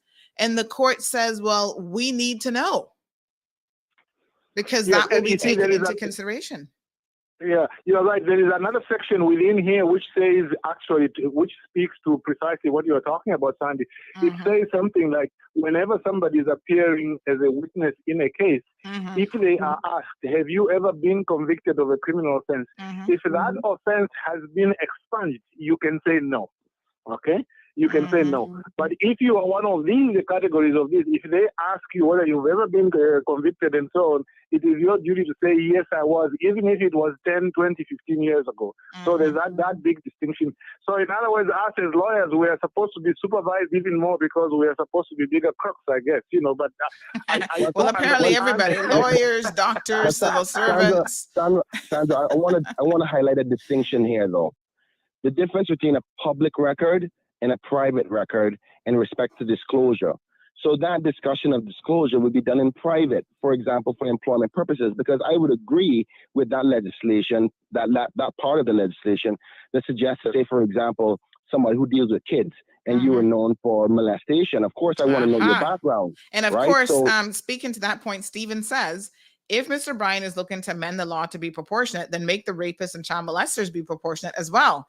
But of course, that is subjective too. And listen, I support that. I'm glad you support it, because I really have an expectation for this PAC government, as a government that I'm happy to support in any way that I can, that this has got to be one area in the next 3 years that is prioritized, because we have too many laws that, the penalties for sexual offenses is just ridiculous. It's too well, maybe this is a good opportunity to take amendments to all the areas of sentencing now. Yeah, so we can you might get nothing else done if you did that, Minister. So be careful what you ask for.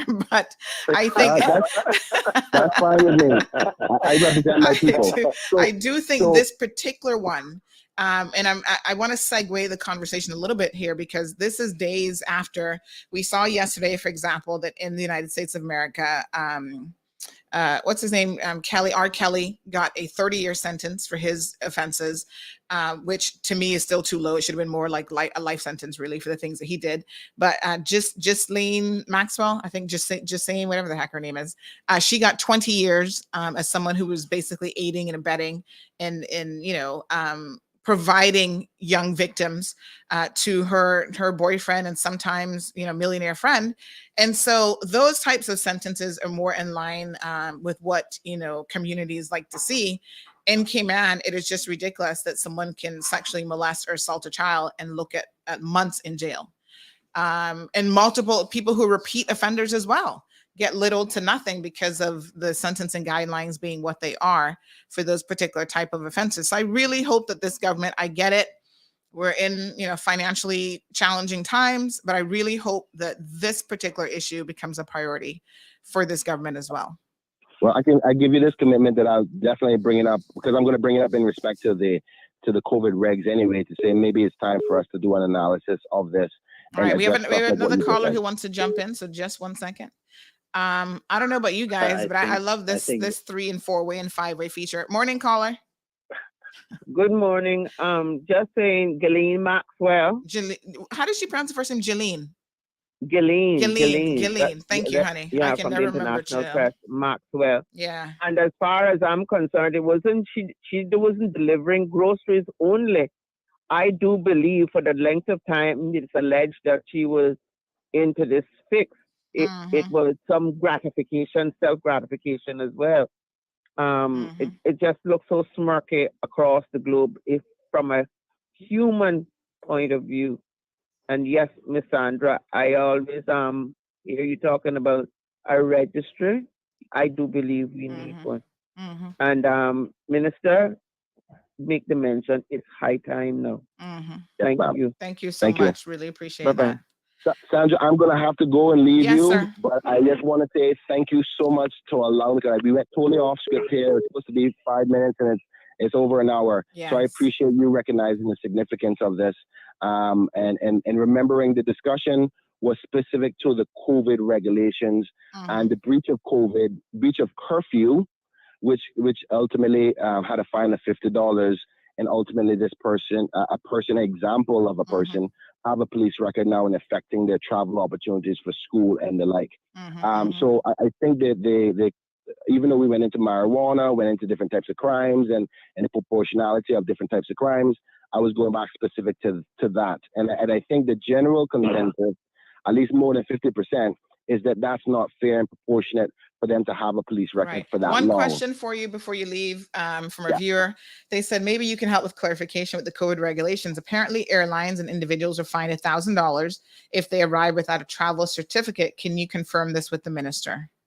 Say that again. Say the question So again. if you arrive without a travel certificate, which now I guess would be the approval, that you can be fined. The airlines are fined as well as individuals are fined $1,000.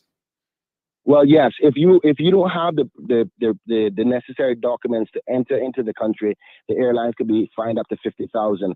I don't know off the top of my head what the individual fine for the person is. I can't say off the top of my head, but everybody's obligated by law, and the airlines are comparable to this, that they have to check to make sure that the person meets the requirements before they come to the Cayman Islands. Yes.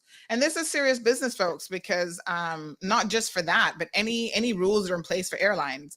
If they themselves don't follow the rules, they are fined heavily by, is it the FAA that tends to do a lot of the fining? But yes, they're fined. Even Cayman Airways has to be very, very careful that they're following the protocols set by the Federal Aviation Association, or whatever they're called, in the U.S., because Cayman Airways will be fined, and they're not going to be able to slap on the wrist. Well, I'll be honest with you. This is why it is so important that we eventually, as soon as it's safe, to do away with all the COVID regs, because you can get into a constitutional crisis with a person trying to get back to their home and the airline denying them that right to enter into their own country due to the fear of a fine when a Cayman trying to get back home. And sometimes it's delayed based on some sort of paperwork from Travel Cayman. I've heard situations where Caymanians are stuck in a country trying to get home, but because of lack of processing or so forth, and I think it could potentially even go to court. So it's so important that we, as soon as it's safe, move away from this. And I'm going to give you my personal opinion here today. I think we could have done away with the travel document altogether. I personally, again, me individual as Kenneth Bryan, believe that a person who is vaccinated or not vaccinated, the science that I've heard and has been presented to me, there's so much subjectivity from country to country to country, and advice from one person to the other. I don't understand how the advice could be different in the UK, how the advice could be different in the United States, how the advice could be different in Jamaica. That a person who is vaccinated or not vaccinated has different levels of risk. And I think with COVID being here, I think we should have been ready by now to do away with the travel document altogether. But again, recognizing that this is a democracy and it's based on the representatives that you select and what the majority say and whether these changes are there. That's why we're at where we're at now in respect to The removal of masks, we all agreed. The removal of testing, we all agreed. To be fair to the idea of still getting pre-approval, I think because the vaccination requirement is still in place, that they want to have that done before people just show up at the counter. So I think that's maybe, I mean, you know, you can correct me if I'm wrong, but maybe that's the justification for still having the travel declaration in place. So until everything returns to normal, it probably makes more sense to have that ability to pre-approve people instead of creating chaos at an airport where the counter staff are trying to figure it out. But Sandra, here's the question you just asked. When we return back to normal, there will never be another normal again. Well, I mean, because COVID will never go away. Normal pre-COVID and normal post-COVID are two different things. So I'm speaking to normal post-COVID. It will never be the same. And in fact, you know, right now in the UK, the numbers are spiking again. So, you know, you may have countries that still go back to, I hope not a complete shutdown, but they may revert back to certain measures as COVID continues to spike and go all over the place. So I think that people have to be realistic about what this new normal is. You know, we have the first case of a person actually getting COVID from a cat. I mean, it's just crazy. But yes, it will never be what it was before. Even though the numbers are spiking in the UK because of, again, the vaccination numbers, the number of deaths isn't spiking sort of proportionately to the number of infections. So, you know, they'll continue to monitor these things. And folks, even here in the Cayman Islands, I do want to make this very clear. Even in this jurisdiction, now that we've lifted mask wearing, like I said, I had people call me yesterday. What time exactly do the regulations go into effect? I'm like, 12:01. I'm going to throw my mask out. Well, you do that at your own risk. But keep in mind, if in the next 2 weeks, we see a spike and we got 20 people in the hospital, the chief medical officer reserves the right legally to implement all of this right back. So it is in your best interest. Somebody just sent me something about the grocery stores and whatever. It is in your best interest to still understand that because of the predicaments and because of what COVID can do to a small community with limited resources like what we have in Cayman, that everything you can do to keep our numbers low, you should, from a personal perspective, a personal accountability perspective, you should continue to do even if it's not mandated by law. Well, Sandra, I you open the door, so I'm going to come through it, right? Mm-hmm. Come on down. The price is right. the fact that the COVID numbers may increase don't necessarily mean that the severity of I COVID understand, and that's increased. why I said the hospitalization numbers. In perspective, because if we were to have, listen to what I just said though. I said if we were to have all of a sudden 25 people in the hospital in the next week, we would be returning to some very strict protocols. I didn't say anything about the number of infections. I said the number of hospitalizations. No, you said how many? I said if it spikes and then we go up to 25 people being hospitalized, because that has always been the sort of litmus test. Let me go through that door too then, since you opened that door. All right. So hypothetically speaking, you go to the hospital and you broke your leg. What are the protocols at the hospital before you get any medical attention? Okay, let me answer the question for you. You have to be tested for COVID. Now, you didn't come there for any symptoms for COVID. You don't feel it. You don't even know that you have it. But you're obligated to be tested for it. So one of the things I've questioned, and I still haven't got an answer, is how do you decide whether a person is affected by COVID or not? Are we just giving the numbers? Like I said, hospitalization. So if they're so sick, different things. No. COVID hospitalization. If you're hospitalizing for buck toe and you just happen to be positive for COVID, that's neither here nor there. I'm saying that if the numbers of hospitalizations for COVID spike, where you're running out of bed space and you know you don't have the staff and the ventilators and all that stuff, I believe, and this is just me, speaking from my own opinion, I'm not the premier of the country or the CMO or anything else. I believe that would be when the CMO would make a judgment call to say, okay, we're coming to a critical point in terms of our available resources that we need to now rein it back in. Okay, well, here's a challenge for you, and I'm going to give you a little bit of homework, all right? Call and find out how many people are in the hospital, or do they categorize people that are COVID positive in the hospital for COVID symptoms or persons who are just tested positive for COVID, because it factors in. Because hypothetically speaking, you have, say, 25 people in the hospital with COVID. Remember, now they have it, but symptoms from COVID is two different things. You can have one person in there for COVID symptoms, but the other 24 people in there because of other matters, but they just so happen to be positive. So, but you give that stat out and say there's 25 people in the hospital with COVID, people think differently. But if I said to you only one person was in there for COVID symptoms, you may see it differently. And this is why I'm saying the data that we're collecting isn't portraying the picture the right way.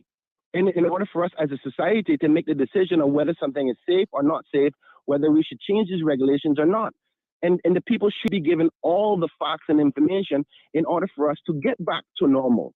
It's a legitimate request. So, Well, but why is it that our data isn't collected in that way? Well, it is. Nah, I challenge you to find that out. Well, I mean, the data that I receive from the epidemiological report every week provides that information. It says, so what does it say on it? It says persons who have been tested positive. It doesn't say that the person came to the hospital for COVID matters. It says the person has been tested positive for COVID. It doesn't say that they came there it has positive numbers, and then it also has hospitalization numbers and stuff as well, but related to COVID. I mean, so I think it's pretty specific. Can I, as I sign out, can I just make in a few seconds, just make a final point? I know you've moved on to COVID. I think that Sir Alden McLaughlin must be really commended for piloting this legislation, the spent convictions law, initially together with his other policymakers.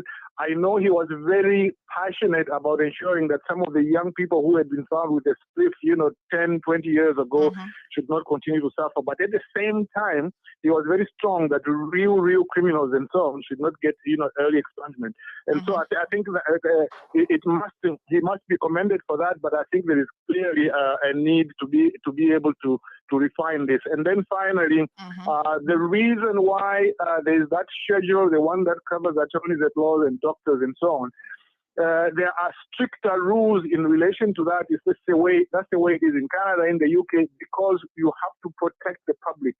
People who are listed in that schedule, have got a very strong position. They can use people's money. They manage people's health, and that is why they are always, everywhere you go, they are considered to be more responsible. Absolutely. Thank you very much for this time. I'm sorry to bust in 2 or 3 times, but it has been a great discussion. Thank you. I appreciate it. So folks, I think really the takeaway lesson here is that with everything you do in life, there are always unintended consequences, because sometimes you don't think that far down the road, right? So you might intend A, and then an unintended consequence can be B and C that kind of happens down the line. And so that's one of the reasons why legislation can be amended. And that door is certainly always open. Yeah. So a couple more comments coming in. Kenneth, I'm gonna leave. Yes.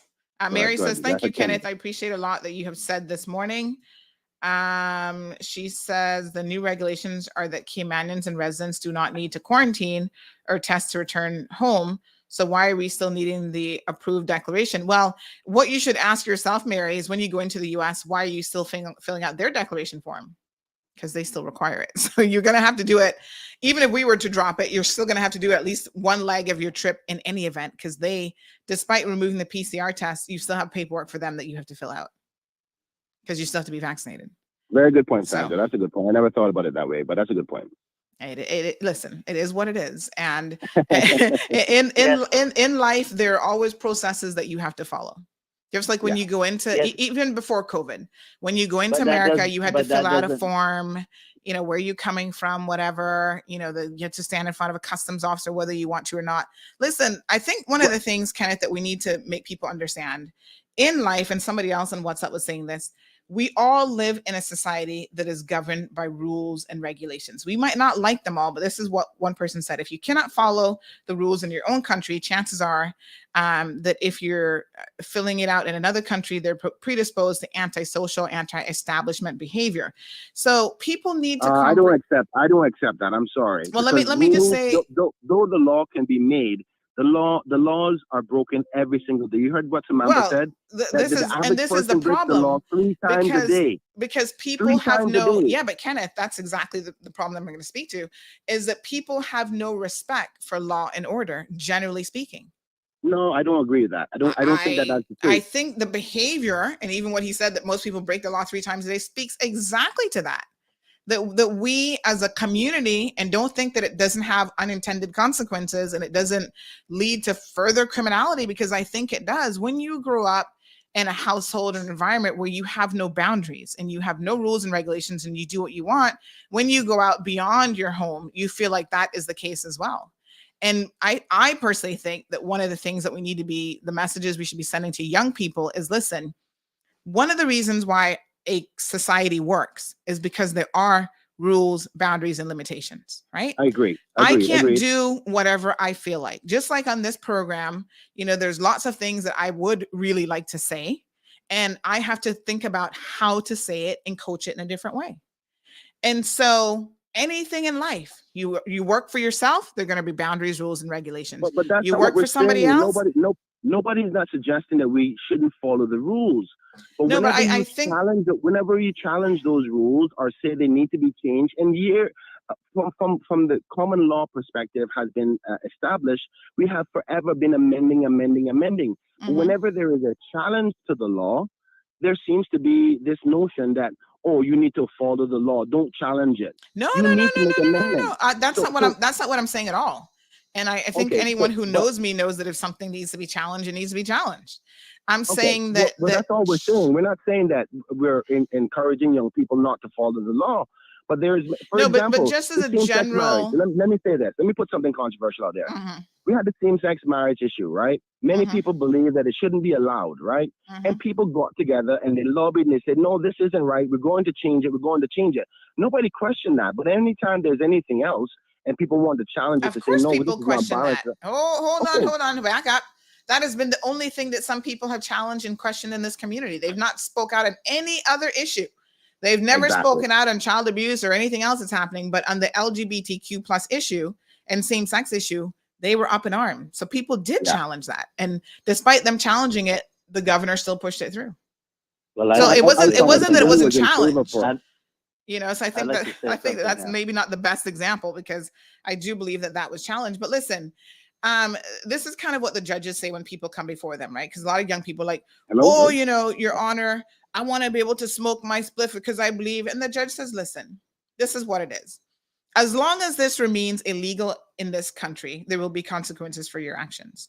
Agreed. The way to challenge it isn't to break the law. So you don't break the law and show up before me and then tell me that you're a Rastafarian or you're a free-for-all and you want to smoke your spliff, because that will eventually land you in jail if you take that approach. And judges have said this. They said if you want to challenge it. Hold on for a second now. When Rosa Parks wasn't allowed to sit down in the bus, but listen, and she broke the law and she sat down in that bus. Same point. Was that not a challenge? The way to do something about it is to have the legislation change.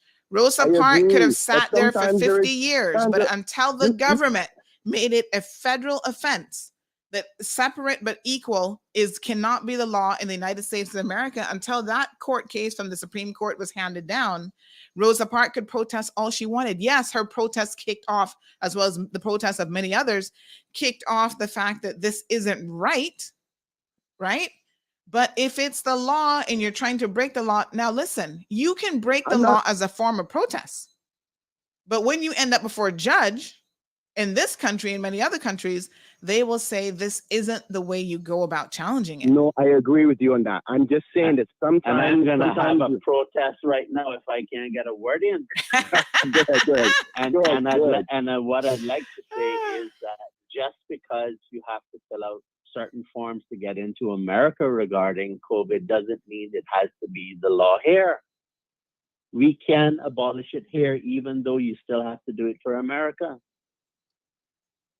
My point is, when you're going into the U.S., I bet you're not going to be complaining to their people about it.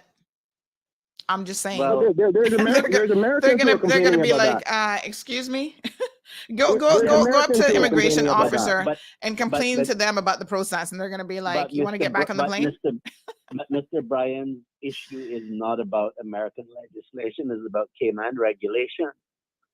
And so the question is should we keep it or not? And I think the answer. No, but I mean, no. even people who are complaining about us keeping it or not, they're the same ones who have to jump on a plane, and when they get to the U.S., they fill out a 10-page document, which is nothing near what we require, and they're not gonna complain about it because the United States of America don't care.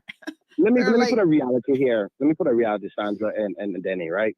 Until we're willing to say that nobody has to be obligated to be vaccinated to come to the country, we're going to have that document. Yeah, that's what I said. It's just a pre-clearance.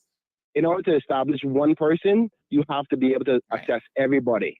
So it's not that we wanted to have this document available, but in order to know who doesn't have to be quarantined, you need to assess every person, and that's all it is. Because you can write into the regulations that it doesn't apply to a Caymanian. Yeah, but okay. So, for example, I give you a reason, right? A Caymanian is in the States, right? They're at the counter at American Airlines that knows nothing about whether you're a Caymanian or what have you, or they can look at your passport. But with the ambiguity of who is a Caymanian and who is not a Caymanian, you can have a Cayman passport. That don't necessarily mean you're a Caymanian, right? And when you come, and they're going to say, listen, I don't see a document here. I can't establish. I'm not an immigration officer. I can't establish this. I'm not going to take the chance of penalizing my airline for $50,000. You don't have a document. Until they change the regulations, you need to show me some sort of document from your government people. So that's what I'm saying. Well, you can go to the immigration department and get a certificate that recognizes that you're a Caymanian. And so if you want to be able to travel, without having the hassle, I recommend that people do that. Well, that's not. Yeah. That's still same processing, right? I mean, Denny, honestly, don't think that this one is that big of a fight. No, the point that I'm making is that the regulations that say that that a travel time has to question everyone, I don't think that's accurate, because maybe it is the way that current legislation is worded, but what I am saying is that if a person can show that they have a certificate that says they are a Caymanian, then they are not required to go through that process. And I'm saying it can be done. Well, it's not only about Caymanians, it's about permanent residents. And because you fill in the blanks about how you want to do it, but if you have people who are not Caymanian and you have a policy about persons who are not Caymanian, then what the rules are for those, let it apply. But I'm just talking about. Don't you still have to fill out a piece of process paper? Mm-hmm. You still have to do. I understand it. Trust me, I am on your side with this. But in order for us to maintain the mandation of other persons who are not residents or Caymanian to ensure that they're vaccinated, in order to do that, you have to check everybody. And it's not a matter of intervening, just saying, oh, you're here, you're a Caymanian, you're a resident, don't worry, you're approved. And what we're going to have to consider too is, rather than it be for 6 months, just make it be, once you have this document, you have it one time and that's it. You don't have to ever worry about it, and you will always have that form to make it easier for processing.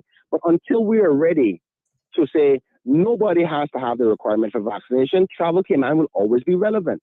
And that's just a processing problem, not necessarily because we're trying to undermine Caymanians, because we've already done that part. Remember, the benefit of no vaccination is related to the quarantine part, which we've solved. So no Caymanian coming back home, vaccinated or not, will ever have to quarantine again. Well, let's not use absolutes now, because I'm saying God has a sense of humor or something. Yeah. Well, God has a real sense of humor. Next week we'll have monkeypox on our shores, and we'll all be quarantining. Oh, why would you bring that up? Oh my gosh, Sandra, thank you so much. Yes, I think it was an amazing show. And I do apologize if I went on too long, but this dialogue today was, I think, positive for everybody who's listening, and enjoy the rest of the show. Denny, thank you for your contribution as always, and the other callers who called in. All right, thanks very much. Have a good one. Denny, have a good one.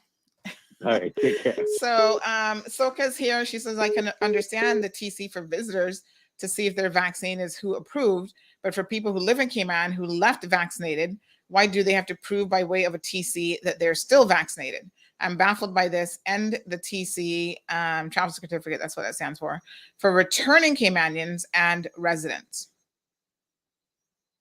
but they proved it going in one direction, and it certainly depends, Soka, on maybe where they're going. But if it's for the United States and they do have to prove it going in, your point is, why have them prove it coming back? I think it's just easier, to be quite honest, for Travel Cayman if everyone does it, and then you don't have to figure out, well, who's a resident, who's not a resident, who's this, who's that. Because who's going to be doing that? You guys at the counter, because you work for Cayman Airways, are you at the counter happy to do that? I'm not really sure. I think that this actually makes your job easier, is the point. At this stage anyway, because the vaccination requirement remains in place. George says hot topic, but I like it. Jared, good morning. George says Lord Denning said that the interpretation is not a medium of mechanical precision, or TT would be much easier. But no set of facts are exactly like another. In math, there are formulas that work out the same way every time. Balika says, yes, George. And he also said that where the drafters of legislation are unfairly criticized. He also said that, this is where the drafters of legislation. Yeah, I mean, listen, legislation is certainly what it is. I think that sometimes you draft legislation and there will always be exceptions to the rule and situations, where it just doesn't, it just doesn't fit. And it becomes a question that will come up. Does that mean that you should change the legislation? Sometimes it doesn't. Sometimes you just have mechanisms to deal with that one-off case.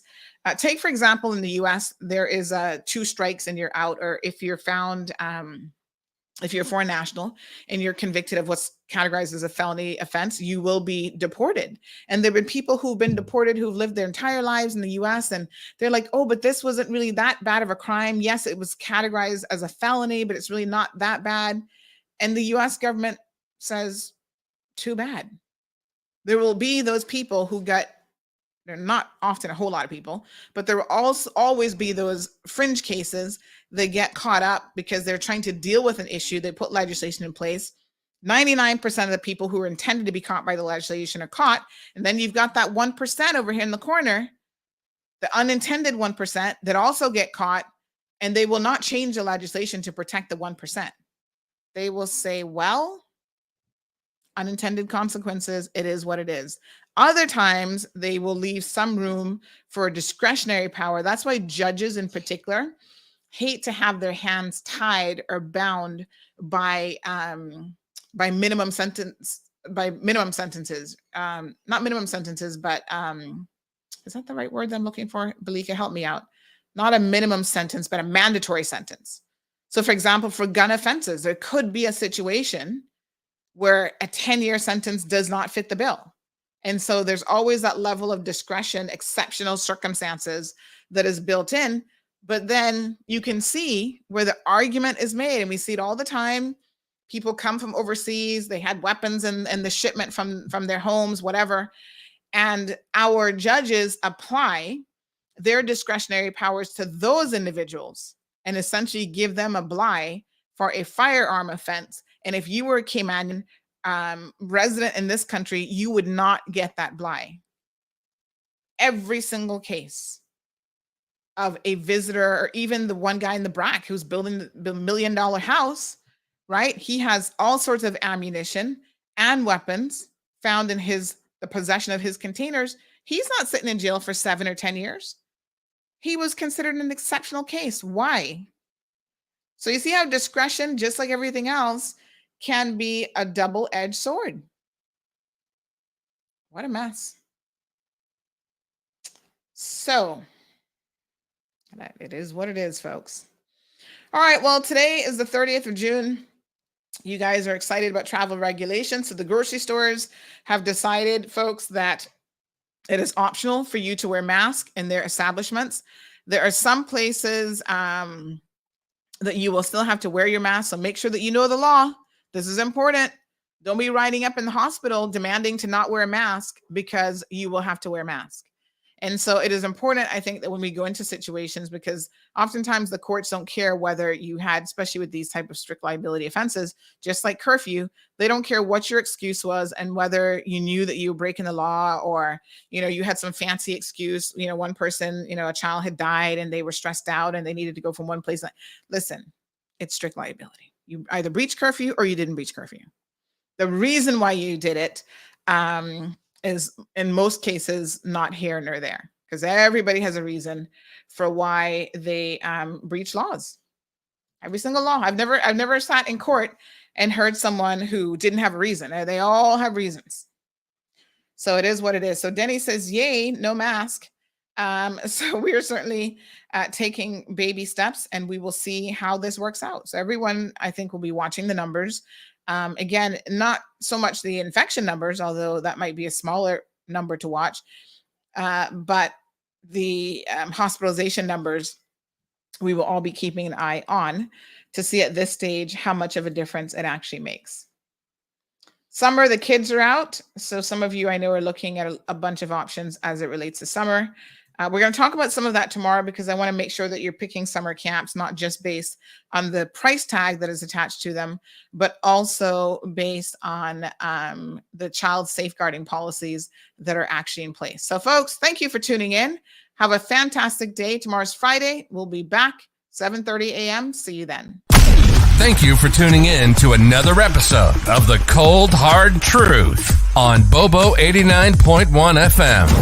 Cayman's #1 talk show is live weekdays from 7:30 a.m. Never miss an episode again. Watch anytime on CMR's Facebook and YouTube channels for the latest show episodes. Don't forget to follow us online on our social media channels. And visit CaymanMarlRoad.com for all the latest news and community happenings.